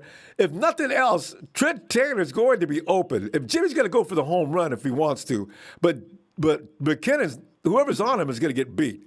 Remember that year? I was going to say, remember that year, the Jerick McKinnon, Trent Taylor's first year, right? Remember the Honey Badger was trying to cover him in the slot. He frustrated the Honey Badger so bad, they actually got into a little bit of a tiff on the sideline. I says, who is this Trent Taylor guy? That's pretty special. So, I remember that. Hey, let me tell you something. Trent Taylor, he's I don't know, him and Garoppolo, they're like clutch on third down because every time third down, Trent Taylor's he's third down man. Yeah. You can always rely on Trent Taylor. But I'm going to tell you something. I want to tell you, Ronbo, who I'm more excited about to see return? I want to see Jalen Hurts. I knew you was going to say that. I knew it. I agree. Don't let him be ready to play. It's going to take him a few weeks because he's still a rookie from all intents and purposes because he ain't did enough work yet. But if Jalen Hurts, oh, God. But at the same time, I'm very excited about Brandon Ayuk because if Jimmy Garoppolo throws out a bomber, and if Brandon Ayuk, he's got some speed. Yeah. And with that arm length, he's going to be snatching balls. Yeah, because if he dives for a ball, it's different than your normal human being. He's like, Reed Richards of the Fantastic Four. That's Ayuk. The arms just keep on stretching out there. If he full extension, he's got it. Oh, man. Hey, Ronbo, let me ask you something. Is there really a defense in the NFL that's going to really stop us? I mean, think about it. Think of our offensive arsenal. It's not even funny. I don't even think there's a defense out there that can really stop us if we're really healthy, like if everybody's healthy. Not with Jordan Reed, not with Kyle Shanahan running the offense. No, and then there is not. Not only that, you got the 49ers have great depth at almost every position. If, a corner goes down, Richard Sherman, I read an article, if Richard Sherman goes down, who are you going to put in there? Okay, now you got me scared. Okay, hey, wait a minute. Jason Verrett, he may be okay. I'm not going to bet on it. And a Spoon, he might be ready to play, JT. I'm so scared of Spoon. A Spoon. Hey, you know Come back what? to a Spoon. I think we're gonna see Spoon come back. I think we lit a fire under his ass. He's gonna play some ball. JT, we gotta go, fam. I'll see you Sunday. And if you get a chance, drop Spoon a text and say we still believe in him. Hey, remember what I told you about Dante? Yes, the return Dante of Dante Pettis. I'm telling you, Dante Pettis this year, Ronbo, he's gonna ball. There you go. You heard it. JT has already said it. All right, JT, I'll see you Sunday, fam. All right, Ronbo, Niner Empire. Yeah. Oh, God. And fam, think about it. We got all these people we're talking about that come in and do a number because they're an inspired bunch, you know. They're probably tired of about you guys are going through the Super Bowl hangover. Bull crap. So, you know, what if Solomon T plays to the level he was drafted at? And what if Dante Pettis comes in and shows us, don't worry, I got your back, D-Bo, and does a job? You know, the positive possibilities is just so much fun to kick around. And I know IB is on that pick. IB, would you get in here, please? I check. I mean, first I want to give a shout out to the kids. Hey, guys. And IB, man, you know, it's Jerick McKinnon, man. See, we've been waiting for a long time for Jerick McKinnon. And he knows it. And Jet has heard some of the nasty things being said about him. So he's been working extra hard. And, of course, Shanahan, who had a whole playbook design, which was a big mistake he probably learned from. Don't put all your eggs in one basket like that because things could go wrong. He inherited that.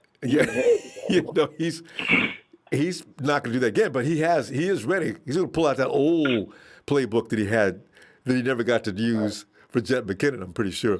But what do you think? Is Jet going to come in and make everybody say, "Oh, that's my dude"? Is that going to happen? Or is it going to be, as Dion said, man, y'all getting all pumped up about something that ain't even happened yet, man.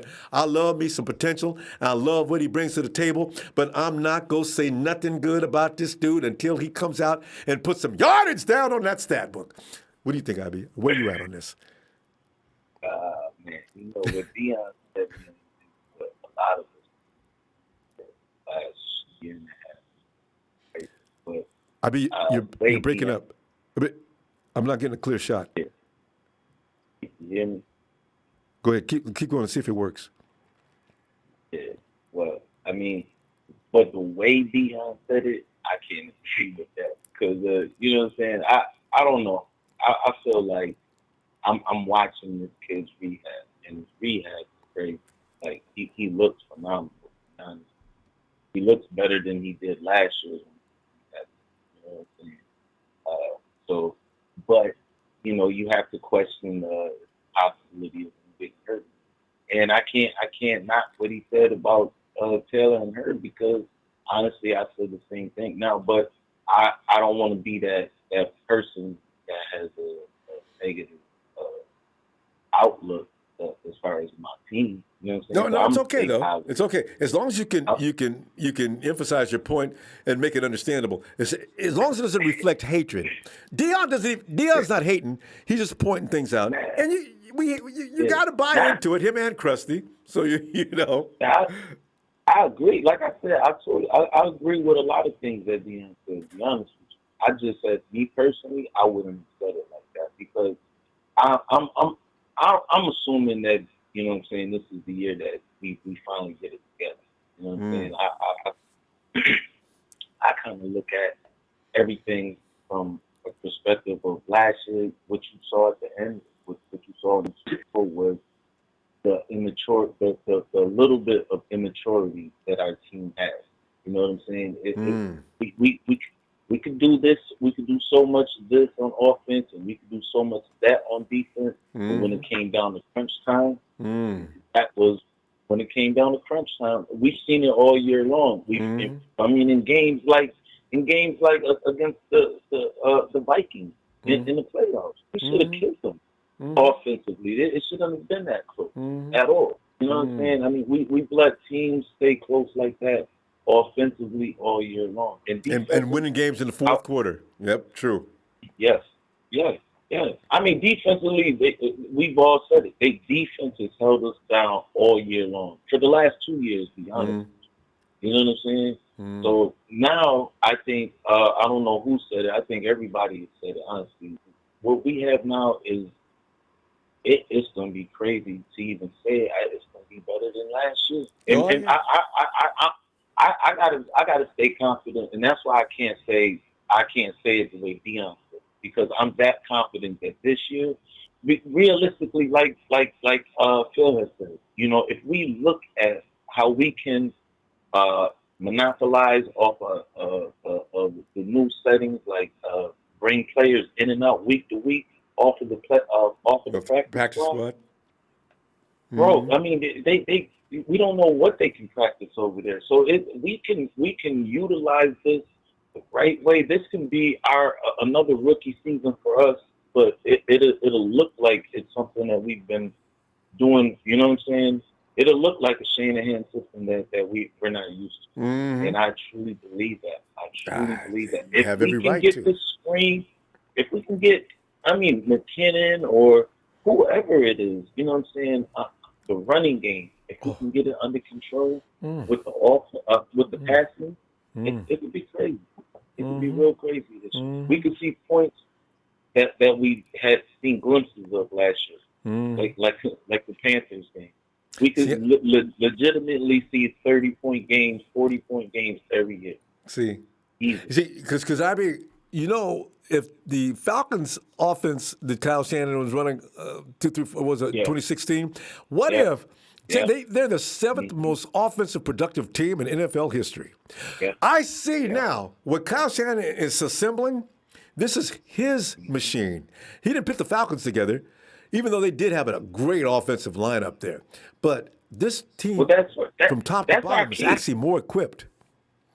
Yeah, and then who was smart enough to pick up Jordan Reed? Like, if they would have said that, I wouldn't have believed it, to be honest with you. But when we picked them up, like, you know, I know we're upset. Some callers are upset we didn't get Crony, or we didn't get whoever. We always do that. Always crying about the wrong people.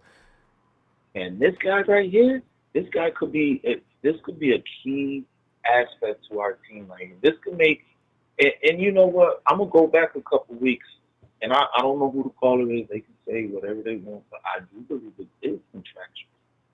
I think you have to look at it from that perspective. Like, you know what? He's telling his agent, you know what? Put up or shut up, man. Because I've shown you what I can do with the, and I hate to say this, with the nobody. You know what I'm saying? So imagine, and George don't want to go that route. You see George, he's got a smile on his face. He looks bigger. He put on weight to play with these new additions, man. You know, so this could be, you know, I don't even think the agent's gonna be a problem. I think realistically, I think all people in general, you know, this is a reminder how, you know, you got to stay family first. That's how we say back here. You know, and that's true too. You never know what can get in between that. That's true, but you got to make sure it's your job to keep it out. I mean, let me see you on Sunday, and we'll continue. And maybe George will be signed by then. I ain't holding my breath for sure. But, yeah, I know. It ain't gonna happen. Oh God! All right, fam. I mean, have a good night, fam. Yeah. And you know, Matt Maiocco came up with something that really scared me. Maiocco was on KNBR. No, give me just a second. He came on and he said, what George Kittle's agent is most likely saying is, Eric Armstead got $17,000 for his contract, right? His worth to the team is his worth more to the San Francisco 49ers than that of George Kittle. And I said, damn, if the agent says that, what does John Lynch say back to him? Elliot, come on in, man. Ronbo, this is what I want you to do for your man. Go to your next caller and come right back to me because I don't want to be distracted doing what I'm doing right now. So just go to your next caller and come right back to your man's, okay? I'll be ready for you. Yeah, all right, be doing that. All right, Elliot, be back in a few. All right. Thank you. No problem. And there he is, go out to Cleveland, Ohio area, where John V has got that 49er flag planted out in his front yard, waving and daring anybody to say something about it. John! Ronbo, you know what's so crazy is I really do have it out there. I really do, man. I do. You should. Well, John, man, tonight it's like I got such a kick out of Trent Williams. Watched him on that video yesterday. I had to say, I got to do a show out of Trent. First, if I ever see Trent, where'd you get that jacket, man? I love that jacket. He says, what jacket? That jacket you were wearing in that interview the other day. What? I wasn't wearing no jacket. I had a sleeveless 49ers hoodie on. Sleeveless. Trent, get out of here, man. That was your arms? What? I'm a Williams fan. That dude is, man, the dude is like the Hulk. But John, he thinks that Jerick McKinnon is going to have a breakout year. Your feeling on that? You've heard the other observations from Dion and Krusty, and in the IB perspective to sort of mildly come into it. They represent Trey from VA tonight, not IB, but Krusty and Dion. But what are you thinking? I mean, Ronbo, I can't take anything away from it. I was listening to everybody. I don't disagree with anybody really. We've said over and over again that, we want to see what our investment is. I want to see this executed. I want to see what Jerick McKinnon brings to the table, Ronbo. I do. I want to know if right. he's got it. He's a gadget player. He can catch the ball in open field. He's stupid fast. And these guys get to see him day in and day out in camp. They should know if he's moving. I mean, yes. I've seen tidbits of little bits of everything, and I've got to tell you, dude, the Niners are looking thinner. They look good. They look clean. They've been working on their bodies. Jimmy looks fantastic in some video clips. I see a different. I see a difference in these guys, Ronbo. They got crushed, and I mean they want it bad, and God willing, we got a season. But yeah, I mean McKinnon, Ronbo. First of all, does Trent and Jerick McKinnon, do they have any history that I'm unaware of? Does Trent Williams know Jerick McKinnon outside of the Niners organization? I mean, they didn't play together in Washington, so I mean, I was just wondering if they just because they just attended that little camp a month or so ago, right? I think that's their only relationship, and they got to meet each other there because they know that we both play for the same organization. John, the thing is, the relationship between Trent and Richard Sherman is a hilarity. You remember that year that Trent slapped the bejesus and the taste out of the mouth of Richard Sherman, right? Yes. And I was so delighted. Were making some jokes about it. Yeah, I love it. Well, who the hell ever thought we'd be praising Richard Sherman on our team, let alone the relationship that the two of them have? I mean, God, it's crazy. You never know, Ronbo. You never know. I know. I despise Richard Sherman, Ronbo. That's why I was so delighted that year when I saw that video. I got such a rush. I mean, that was not just a tiny slap. That was one of them pow slaps. And from Trent Williams, what does that feel like? Good God. Like I got hit with a stand. Sherman still standing there talking stuff. Although he stopped talking, he just sort of walked up slowly into Williams' face, and Williams dared him to say something else. Oh, that's Trent Williams is the man's man. Woo! I'm pumped, Ronbo. I really want to see how Kyle utilizes McKinnon this year. I really do, man. If Trent Williams believes that this guy is going to be a breakout player, then he sees something that we don't really know yet. Unless it's just kind words and buddy, I don't know, man. But I don't think it's bullshit. I think Trent Williams has been around. Yeah, Mostert also said something good. Jimmy G's raving about him. And these guys aren't going to. You notice that Jimmy hasn't said anything about Dante Pettis, and Mostert hasn't said anything about Dante. So if they're not saying anything about players, they don't see anything, you know. So I'm right. Yeah. I mean, one thing that I can say about Krusty, I agree with, is I do not know that I appreciated how Mostert went came out talking about I'm the starter. You know, that's just, you know, I really don't want disruptions in the locker room because I know last year it was healthy. Yes. Good At point. least I thought so, but I don't like that. I don't like that. Especially coming from a locker room that supports each other normally. If you want to go about getting more money, don't do your boy next to you, man. Come on now. Yeah, man. Dude, Ronbo, he exposed him. He exposed his pay rate, which we could find that out for ourselves. But I don't like anything that Mostert has done with Tevin Coleman in his mouth. I don't like it at all. I don't think it's healthy, and I don't think it's right. When Kyle Shanahan says you are the starter, I'll clap my hands, brother. But right now, Mostert is my running back. He is a running back. I don't know. I'd be surprised if he is the starter. Kyle might say, you know what, dude, that was stupid. Yeah, he may. You know what? He may still go by the same. Well, and why change it if it's not broken, right? He might continue to do the TC followed by Mostert. I hope Mostert hasn't built up a kind of an ego that says, "Yo, coach, you know what's up? Come on now. Yeah. Go along the program. Kyle knows what he's doing. You did a great job last year. You're going to do a great job this year. Stay with the plan.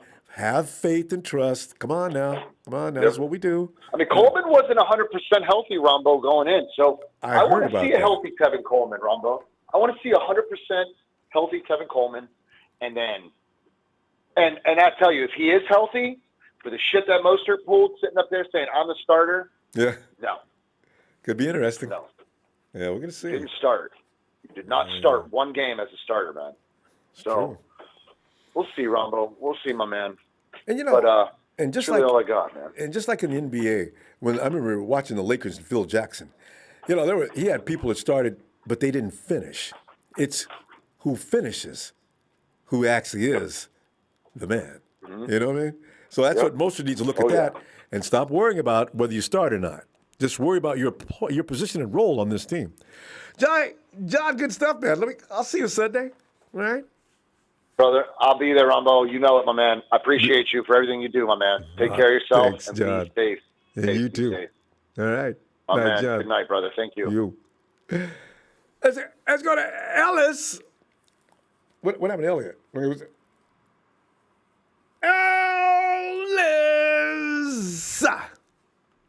What's up, family? Ellis, man, I'm just happy having fun. You know, you look at that 49ers offense, just visualize it. You know what I'm saying? You just look back, close your eyes, and you start looking at the field, offensive setup, and you look to one side, left and right. You get all giddy inside. Don't count on them 2 tight end sets. I'm going to lose my mind. Oh, the options are off the hook. Somebody said, is there a defense in this league that can stop that 49er offense? No. I could say that with all the confidence in the world. Not with Kyle Shanahan running it. There really is not. But Ellis, Ellis, what do you think about Jerick McKinnon and the Trent Williams prediction of him being a 49er breakout player? Well, you know, clearly there's, Jet is turning, heads and, he's just looking real good. And, to see him move the way that he is and just everything, even in the videos, it was all simulated. He just looked, so much intact and focused. It's exciting to see that. It's an additional player that we did not have last year, that we didn't get to actually see, his talents materialize as a 49er, for a full season. So now that guys are able to see him now and, there has been no decline, no setbacks, the excitement, the anticipation, I think it's only natural to feel excited seeing those kind of guys who really haven't had a chance to, show themselves on a team that are looking, so promising. So I'm excited. I think it sounds great. I think it gives a lot more. Of course, the dynamics of our running game was already, what it was. So with his addition there, we go through the roof and continue. You know what I mean? We just continue to ascend. I don't think there's a ceiling or a cap, where we actually stop. I'm just, I'm really like, damn. Sky's the limit. Exactly. I'm excited, man. It's, and if Trent is talking, he must have a good feeling about it. I want to see Trent, and I want to see Jerick McKinnon, man, with a full season with us. I'm all hands on deck for that. So that's what it's all about. Who can stay healthy? How many guys can we take into Week 16? This is the thing that's always terrorizing.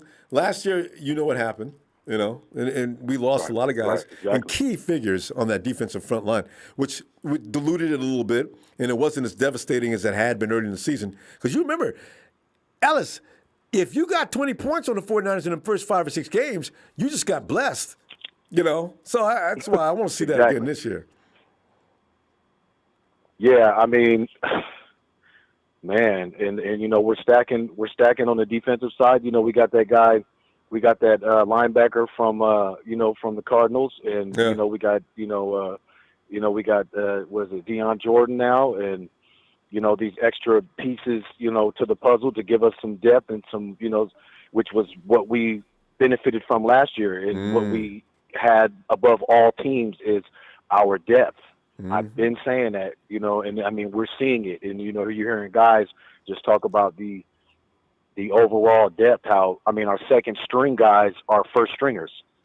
You know what I mean? I mean, look at, as far as the receiving core offensively, I wouldn't say maybe defense. We got some secondary guys that are first, that are like, that should be or could be rotated in and out as first team, defensively. But the D line is pretty much covered. But offensively, I mean, how the hell are we gonna? What I don't want to happen, Ronbo, is I don't want Kyle to be shy with the offense this season. I want him to use every single target, every single weapon that we have. I want to see these guys, because this is the problem.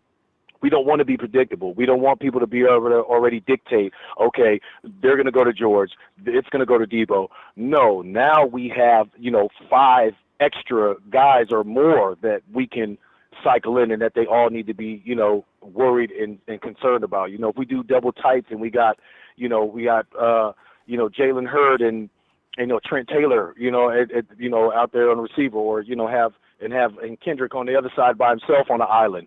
I mean, what are you going to do? You can't zone cover that, and you can't man. If you got too many guys playing man, somebody's going to get lost. Jimmy's going to have a field day. You know what I mean? And better protection, so he's going to be able to see and read. And he'll have a little extra time. You ain't running over Trent Williams. There is a little concern with Mike McGlinchey, but listen, the thing is, Ellis, you're going to see a lot more play action this year, and I think that's what Kyle wanted to do, but he didn't have quite the assembly of talent that he needed to do that all the time, because Kyle Shanahan, vintage Shanahan, is everything comes out of play action. You don't know if he's passing or running at any given time. That's when they're running at their best, and that's when it's most efficient. And Jet used to be a quarterback. I mean, I mean, don't be surprised if we don't see one of those plays like we did against the Saints when we had utilized, E-Man Sanders for that pass. Yes. We're going to be seeing Jet doing some passes and doing some other things as well, and it's going to get real creative and special. And save it for New Orleans. I hope if he does that to Sean Payton again, because Payton. I love to watch Sean Payton get mad. Oh yeah, he looks like he's ready to chew his own face off. He does look pissed off. running up and down the sidelines with his arms out, looking at the referee like the referee. Sean, I didn't mean to make you mad. Hey, blow that, bring that play back. What? What? Come on, man. And you can rest assured too, Ronbo, how we played the Saints last year and how we were going blow for blow and how we had Emmanuel Sanders that was the big playmaker in that game. You can rest assured they're going to try to return the favor. So we got to be ready for the Saints for sure, more than anybody. I would say that's probably definitely one of the top, 2 teams that I say we need to make sure we got all hands on deck, and we got to go extra hard because they're going to come with it. And E-Man, he's going to come do his thing, and they got some depth, man, at that receiver position. And offensively, they're just power. We got to stop. But you know what? You just brought up something really scary, too. The fact is, what if Breeze hits that quarterback, fullback, whatever he is, and you got a running back running downfield. I could see Peyton still being pissed about that play. He runs our play on us like Kyle ran one of his plays on the Saints last season. Hey, somebody call him up. Will you guys grow up? Come on. Stop acting like children. Right. Yeah, man. What that is what it is. I don't know what the hell happened with the Jet. With the Raheem and TC thing, but just before we go, Mostert needs to calm down. Okay. He needs to, he needs to continue to try to be humble right now because, you just signed your contract, you got your extension. Maybe he knows something that we don't. Hopefully TC doesn't end up getting shipped out or anything like that. I'm just saying he needs to calm down, though. Definitely humble himself. That's not the kind of camaraderie that we are accustomed to having at this time. And remember what this team's about. That. Someone needs to talk to him. Exactly. All right. Thank you, family. As always, champ.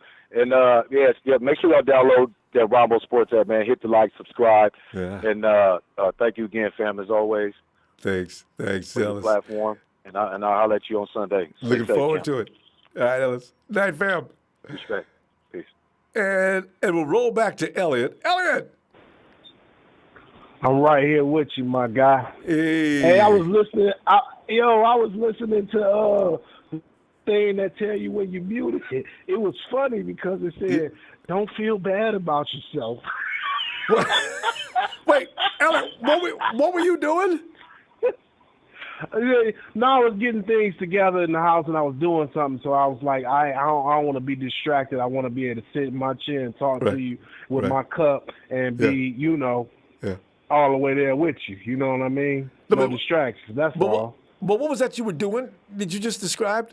You said what? I was listening to the mute. You know, when you are muted. Oh yeah. There's something that comes on and then tell you. Yeah. It'll say, "Hey, you have been muted." So when she said it, she was like, "No, you have been muted, but don't feel bad about yourself." Is that right? I've never been on that end of the call, so I had no idea what was going on. That is funny. That is hilarious, bro. All right, so just jumping right into it because I know you guys ain't got that much time. Go right ahead. Just jumping right into it. Listen. I'm happy Trent Taylor is happy for somebody that he feels that as long as he's happy about block, it's big. I was a running back in high school. Okay. So to see somebody who, when your lineman is happy about blocking for you, they're going to block for you every time. Yeah. Every time. So to see that he's happy about his quarterback, most importantly, but he likes Jimmy, don't he? Boy, he really likes Jimmy. Yes, he does. Yeah. Yes, he does. Whatever reason he likes, and that's great. And all the linemen love Jimmy, so that's especially great. Your that left means tackle. We have linemen who are willing to do what they need to do and lay it all out on the line to protect and make the play for whoever it is, their running back or their quarterback. So I'm happy that Trent Taylor is happy for Jerick McKinnon. This is what I don't want. I want him to I feel like because if he's healthy, what he's going to do is he's going to be used more in the third down packages because he can catch the ball out the backfield and take off.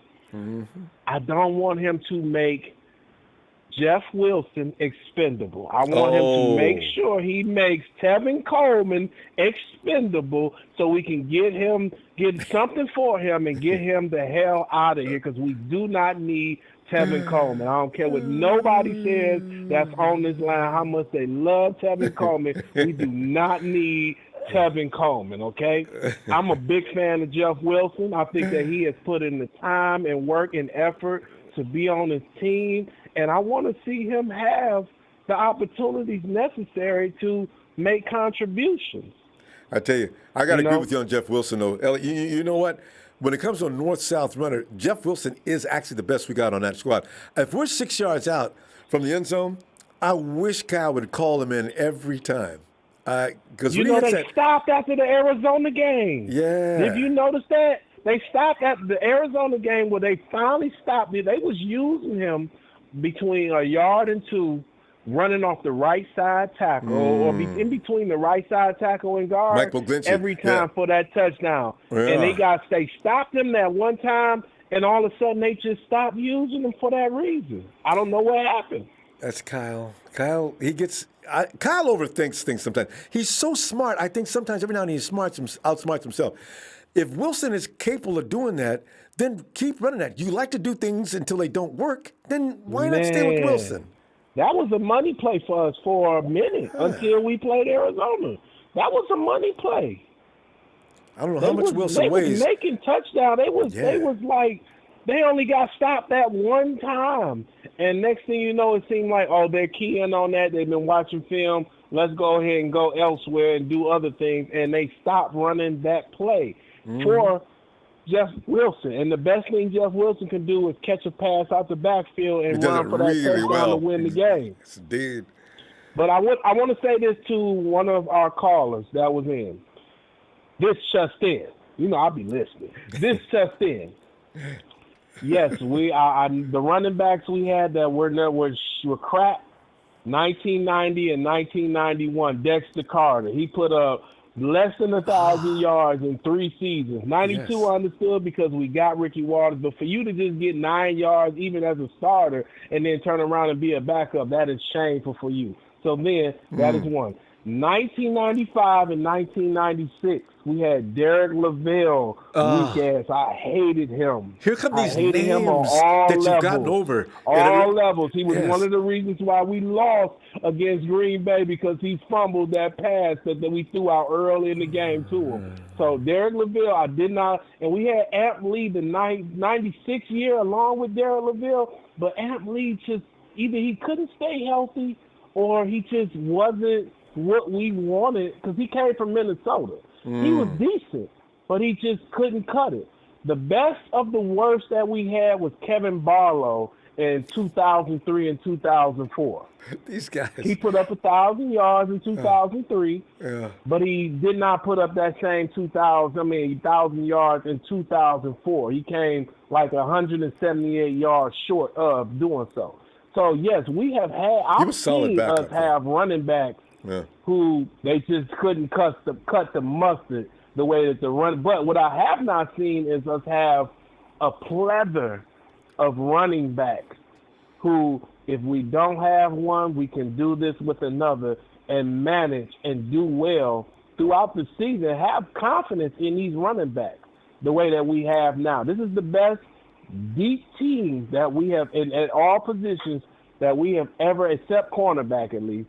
But this is the best deep team we've ever had, period. Whoa! I was wondering if that's where you were going with that. You know what that is saying? Because this team, deep team is the best. It's the best. You know what? We've never had this kind of, because if Trent Taylor can't cut it or he get hurt, and look, Benjamin went out. The other receiver, I can't think of his name or whatever. He's not playing. Debo. No. The punt returner in the Richie I like James. Him too. I can't think of his name. Richie James. Yeah. I actually like Richie James. Yeah. I wish he had something he's not doing in practice that's not getting him the time on the field. Yeah. But and that's at what the Kyle end works. Of the day, at the end of the day, with those two people being out, I'm a Notre Dame fan, so I'm going to always be happy and say that's going to give Finke a chance to make the team. At the end of the day, bro, Finke's already been waived. I think he's gone. But Elliot, we got to pull up to him, fam. We're having too much good time here. We ran out of time. I'm gonna see you Sunday, man. Looking forward. And we talk about whatever it is. I always got so much to talk about. My little 3 minutes run so fast, I ain't never got enough time. I try to get it all in. I try to get as much in as I can. You know what I mean? It was wonderful. It was actually 6, but it's cool. We're gonna have to do a one-on-one. We can get a whole time. All right. Yeah. Hit me up at Ronbo Sports. Whenever you tell me I can, bro. I'm looking forward to that. Drop me a line at ronbosports@gmail. ronbosports@gmail.com. Okay. All right. Talk to you later, Elliot. All right, man. See you Sunday. Have a good night. Love you as always, man. Continue doing y'all thing. 49 fam. We're going to be all right. Yes, and I'll see y'all later, man. All right, Elliot. Next Night, topic. fam. All right, boy. Hey, let's go to area code is 408. Mm-hmm. Hello, 408. Hello.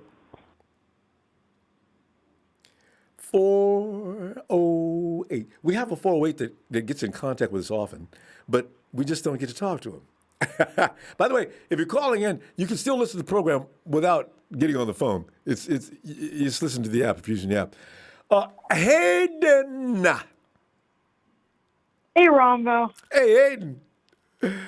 Well, Hayden, as you know I tonight. just gotta do a few things straight. Okay. I already know what's gonna happen in the season. Oh. Dante Pettis is gonna do good for Okay. the first 3 weeks, and then every Dante Pettis fan is gonna be like, "Ha ha, we're right, you're wrong." But then he's gonna do what he did this season. Which is fade. He just Yeah. he just stopped showing up on the field, and then at the point where you're like, "Where's Dante?" He just vanished. And then do you remember that at right around week 8 or 9, we stopped talking about Dante, and we noticed the camera people started noticing him on the sideline, helmet off and standing there looking He like was the star on the sideline. Yeah. The 49ers, the sideline stars were Dante Pettis. Yeah. Nobody else. Hey, but Hayden, you got to remember, he did a great job of congratulating guys when they scored a touchdown. Dante was right there to say, congrats, the big five, bump chest. So, he did that well.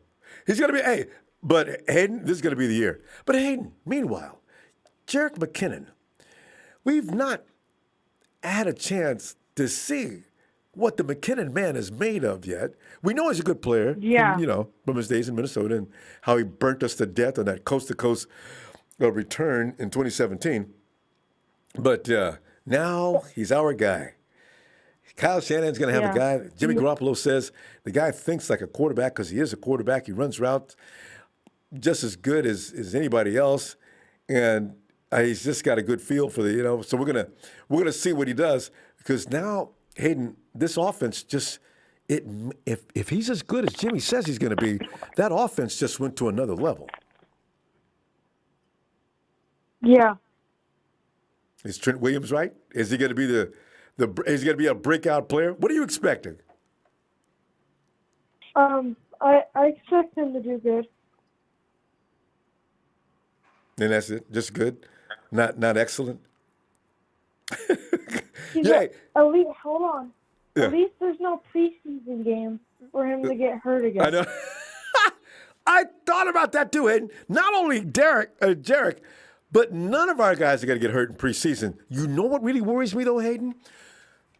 I don't want to see anybody getting hurt in the first week of the season. If we have, you know what?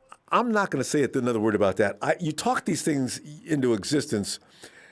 It's just, it's just kind of worrisome, when you hear about players getting hurt. Yeah. Especially a guy that Kyle Shanahan went out and handpicked because McKinnon's going to fit his offense. Damn what happened in Minnesota. This is like the argument I have with people. He wasn't that good in Minnesota. Hey, he was in Minnesota.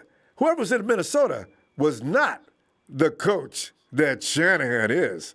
If Shanahan says he's his guy, wait a minute. Let's see what he's going to do. And then you make a judgment from there. Yeah, So this is what I'm looking forward to. And hold on. I watched the Raheem Mostert interview.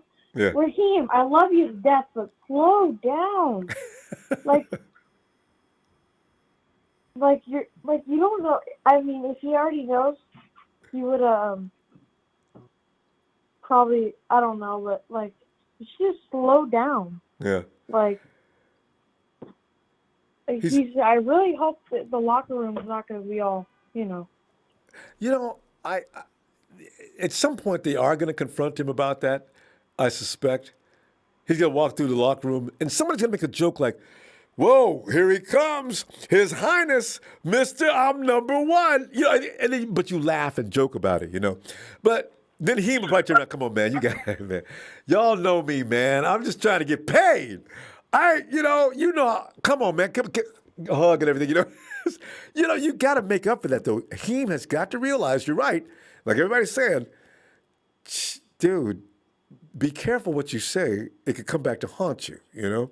So because I think honestly, this guy's he's been through a lot of bad times. Hayden, he's probably just feeling himself right now. I think he'll calm down soon. I hope. Yeah. So we'll see. But otherwise, we're ready to go. We got a great team here, Hayden. They're going to be. Yeah, I don't even know what to talk about. It's so good. I can't wait to see what first 2-3 weeks are going to be really something to see. Hey, but Hayden, tell you what, little man, I'll see you Sunday, okay? Well, go ahead. All right. See you, Ronbo. Yeah, I see you, Hayden. Have a good night. Night. And what? This is who? Emilio is on the phone. Yo, whoa, out of nowhere.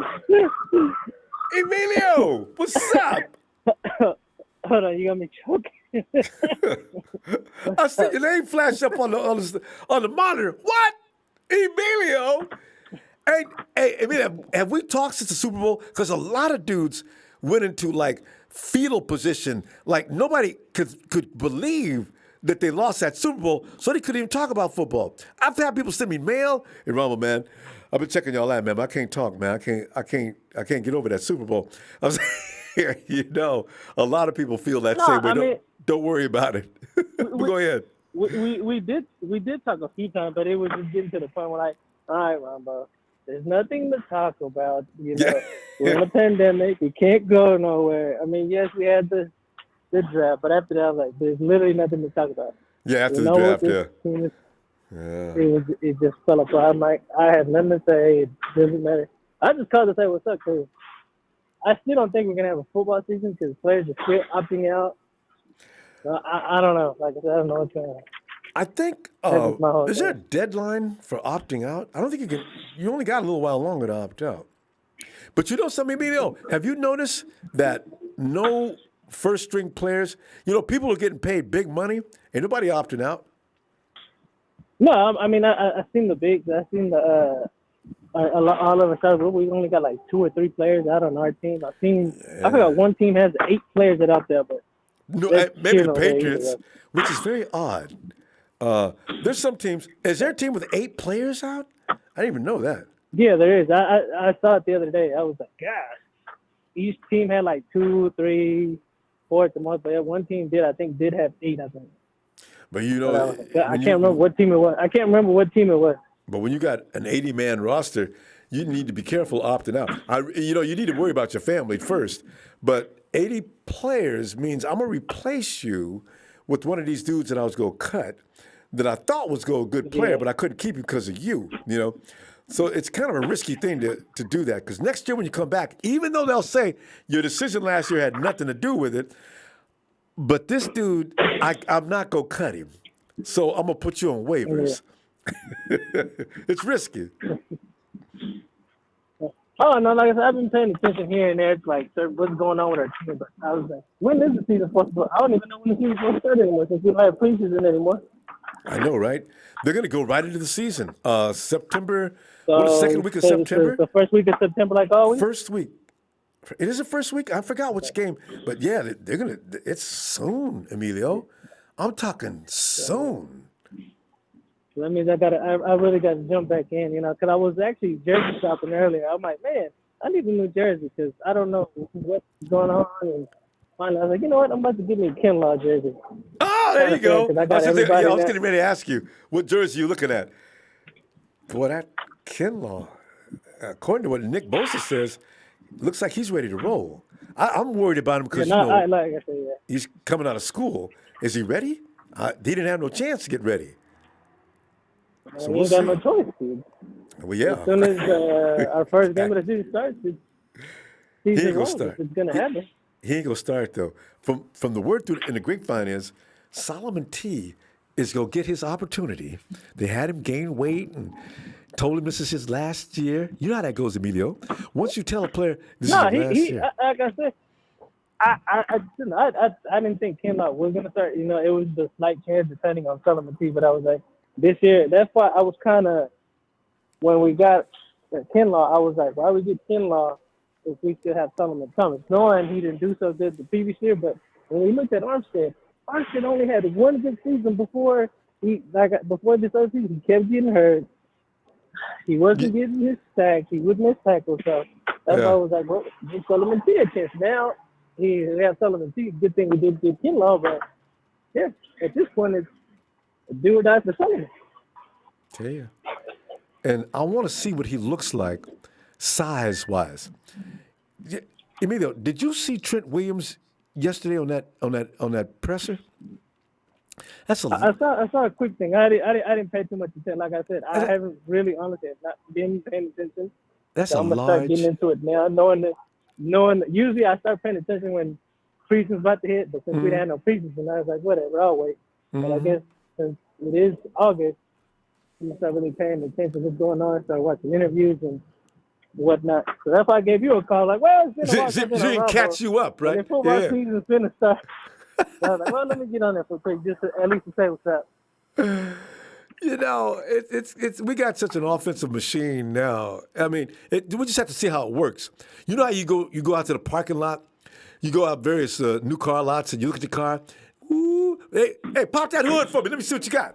Oh man, how much you want for this? Well, if you got to ask me how much I want for this, you can't afford it. So, you know, it's one of them kind of rides. That 49er machine looks like you cannot afford it. So, but we got to see how well does it run.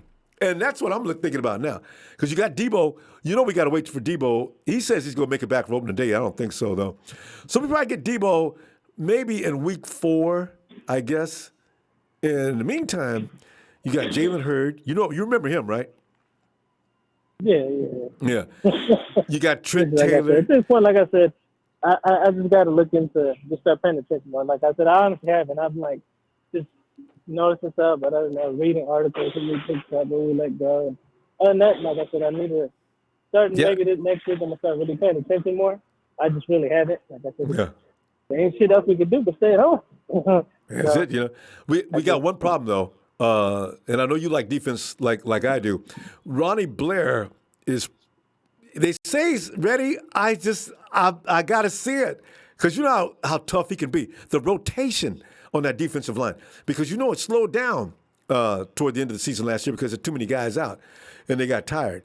But otherwise, man, Javon Kinlaw is the real deal. Or if he can come in and adapt quickly, ooh, that line is going to be nasty. Oh, my Lord. Yeah. Just here's hope and see what happens. Like I said, we still got a whole team together, picked up a few, got rid of a couple. And I'm just ready for the season to start. Give us something to watch. Yeah. Hey, no fans in the stands, but they'll pump in crowd noise so we won't feel so weird. You know, you can't watch it. They might do it. They might well just put screens up like the NBA with the bubble. Put fans out there. If they do that, I'm going to have to laugh. You know, they should do it, though, just for television. If I was a network, I would insist, listen, you guys, I'm gonna ask you this, and I hope you accept it now. We need some artificial sound. You can put in, fans in the stands, high-tech fashion. You know what I'm saying? Mm-hmm. Yeah. I can see the guy, the 49ers. What? Oh, you want us to run old footage and put it? That's a good idea. Okay, we can do that. Because you guys are paying a lot of money. Because you know how much television people pay. They pay incredible money. Yeah. So, we're going to find out. Hey, you bought it? Are you at the mall? Are you buying that jersey now? No, I'm not. No. I was just looking. I was looking online. Is what I was doing. All right. And I wasn't. That's what that's what I was doing. No, I'm at work right now, like always. No, it's cool. Well, it's better sounding than usual because Emilio puts the headphones on and you can see him walking around. And I figured Emilio took us to the mall with him and did a Kendrick Bourne. Kendrick Bourne's doing videos now, right? Kendrick will take you to a mall. He'd be riding in his car, singing and carrying on. I said, Kendrick, what's up, man? You're becoming egotistical. It's my dude. All righty. Anything else? Because we're going to go. I see, if you get a chance, No. you got to catch up. So you got to get back in here on Sunday. Well, I see what's up. Like I said, usually Monday, basically during the week, I'm at work, and then with the kids, and then Sunday's basically family day, since we're not doing nothing there, we spend time. So if I can, I try to hop on here. Especially if you're having a barbecue, Emilio. I love when you're calling us when you're like barbecuing or just hanging out. That's hilarious. All right, Emilio. I'll see you when you get back then. All right, fam. All right, for sure. All right. Hey. Night. And we go check out and see what's going on with Jay. Ronbo. Jay rolling down that road. Jay, man. Oh, yeah. And here's, now with Jay, here's another one. Jay is not going to sugarcoat or pretend or go with the flow just because a lot of people like Jerick McKinnon. I'm delighted you called because Dion has came in and basically said, y'all need to stop with Jerick McKinnon. And Krusty came in and echoed the same thought. And now, Jay, I have a feeling you getting ready to tell us the same thing. Am I right? And later for Trent Williams. I mean, you know, I give Jerick McKinnon the chance to stay healthy. You know what I mean? Yeah. I ain't gonna say all world, and you know, he got to stay healthy first. That's the number one thing. Agreed. But do him you think and Trent Taylor and Jalen Hurd. Boy. You know, we hyping these players like, come on, man. We've been used to this. Every team get third round. You know, got players that they hype. You know, they gotta prove something before you hype them. They gotta stay healthy and stay consistent. Hey, man. Stay on the field. But, Jay, you know what this problem is? Because we went for years from 2014 to 2017, and actually 18, because they hadn't did the draft yet. You know, we have went years with hyping folks that can't play no ball. But, we went behind them anyway. So when we really do get players that can play some ball, now we go too far. I'm thinking that's what's probably going on now. Yeah, and we just hype every player to come to our team, like, and then we talk bad about the players who I don't understand. Like everybody who was commenting on Raheem Mostert, talking all bad about him. Like, if y'all, what are y'all doing? Don't just listen to read comments. Listen to that whole man interview. Ain't nothing wrong with that man believing he is starter. You know what I mean? Who knows what Cal done told him? And then on top of that, he said, we got 6 starting running backs in the backfield. If y'all didn't, if y'all weren't listening to what he said, he even said Juice is a starter in the backfield. True. So you know what I mean? He said all our running backs are starters. So you know, and that's things. So you know, that takes a little bit of edge off of the. Did he just diss his brother? You know, not really. It's okay thinking or feeling about yourself like you do. There's no point in being nice about that. Not really. If I'm doing the best job, my stats, my numbers, my production, my playoffs, it all says I am the man. So it's okay. Yeah. I remember high school when I got moved up from JV, you know, to varsity my sophomore year. And they put me on the bench for a senior. And I'm just looking at these bums like, man, I need to be starting. These dudes some bums. Did you fall prey to that? They did that to seniors all over the place because they're trying to make sure they get the kids ready for the following year, sophomores, juniors. You know, it didn't. I thought that was just at my school. I finally started though after the first game. You know, after they got burnt up. But you get in, but you think why'd the coach do that? Okay, you know, because as a kid I didn't understand that. You know, and you're right. Eventually the coach gives it up because the kid can't help him win. But in high school is the worst about that. Yeah, but I understand it. Most definitely. Now I do. And then we talking about these receivers. Like, come on, man. We got all young receivers. The most person with experience in that receiver room right now is Kendrick Bourne, and he's the most reliable. The one you can most trust. You know what I mean? Don't nobody else got a full season under their belt actually playing. And he got 3. He got better every year. Yeah, because Trent Taylor does have. He played that whole rookie season? Yeah, he didn't play the second. 2018, he had a bad back. So 2017 was his year. 2018 was his problem. He hurt his back and had an operation. He had a procedure in 2017, in the 2017 season. He was kind of used sporadically. He was out on the field, but he was a lame duck. He wasn't really doing anything. He was just out there. Yeah, so. Yeah, you got to look at it. Jalen Hurd ain't played not one down. Jennings ain't played not one down. Dante probably played like, who knows. Jay, we're going to stop talking about Dante this year. Watch, see.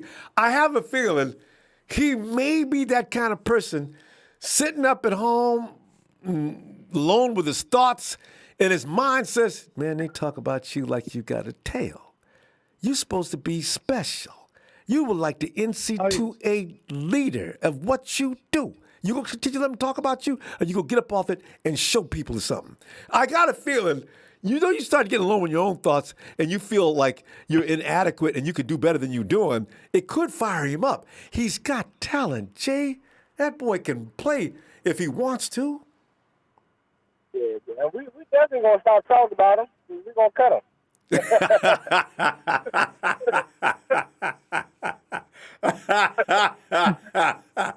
Good comeback, Jay. I like that. and then they was talking about the running back room. You know what I mean? After Ricky Waters left, we ain't had running back till Gerson Hurst. Yeah, and Hurst was bad man too. You're right. And so he kept getting hurt. Frank Gore. Wait, you left out Frank. You know what? Frank is it though. No, Frank came after Gerson Hurst though. That's what I'm saying. We've had 3 running backs. When you go back to Waters, when you go back to you consider Waters, when you go back to Roger Craig and keep going up the ladder, we've had 4 premier running backs. Yeah. The rest are working. Oh yeah. Now I changed my stance too. George Kittle, pay that man about 17, 18 million. Stop playing with this man. Well, $3 million make a difference? You know what? I keep wondering. I agree. Yeah, you to the player. No. I mean, as far as being able to keep people on our team, you know, John Lynch, from what I understand, it don't matter. This George Kittle we talking. When's the last time we had a back-to-back 1,000-yard receiver? We cried so bad for years since T.O. left. We want a superstar receiver. Our tight end's the closest thing best to it. Pay this man. Yeah. Well, it looks like they're going to have to do something, come with some compromise in there. Maybe 16 will do it. Because Matt Mayoko made that point. 17, 18. Just pay that man. Yeah. Because if you're going to... He's been in the league. He's been in the league, what, 3 years? He's number one. He's number one tight end in the league. Number 7 in the top 100. Oh. After 3 years. Oh. And that first 1,000-yard season, our offense was some trash. I know. It was only him. Yeah, so, and then he blocked too. So, and he gotta go ahead and just pay that man, close your eyes, paying about 17, 18. He does it well. But then you got to start talking about who you're going to lose. Because eventually you've got too many guys getting paid that salary, the cap is going to dissolve. But I agree. He's got to be paid. He can't go. You got so many smart people in that front office. And, how everybody say we always find the gems, undrafted, 5th, 6th round picks that turn out to be superstars. Only George Kittle was one of them, the 3rd round. So, but you got to pay Nick. You got another star there. I don't know what Javon's going to. But you know what? Those are things coming up later, though. Jay. Oh yeah. I'm gonna roll like you rolling. I tell you what. Always love when you call in, Jay. Get on back here Sunday. Be looking for you. Already, Ronbo. Have a blessed night. Have a blessed night, faithful. You too. Already.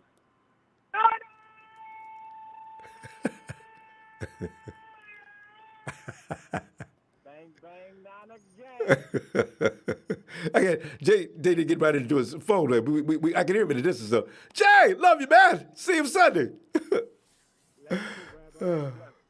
Hey. Anyway. Oh, God, the Cam Newton conversation. By the way, you heard what they said. I thought the Patriots would utilize Cam's ability to maneuver. No. Belichick says, we're not changing the offense. Cam's going to come in. He's going to play Patriot football as I like him to play. Bill, then why'd you pick up Cam Newton? He's a good football player, isn't he? Is this serious, or are you just you're putting us on? Okay, so I guess we'll take a no from that answer. You got Belichick. Remember when Harbaugh used to do postgame, and it was always bizarre? Harbaugh was strange in postgame interviews, and Belichick doesn't get enough credit for being strange in his interviews. I guess he does. Everybody teases him about that. If I was a reporter and said, yeah, Ronbo, man, we're covering the Patriots today. Oh, man. Guys, when Belichick comes on the stage, I'm leaving. There's no point in asking him a question. He's just going to make you look like a fool, or he's not going to answer, or he's just going to grunt. That's all he's going to do. Why do I need to ask him a question? I can go get something to eat. Fam, I'm going to see you Sunday. Please. You know I like them likes, you know what I'm saying? It's been such a good time, that. I'll see you Sunday. Till then, Niners!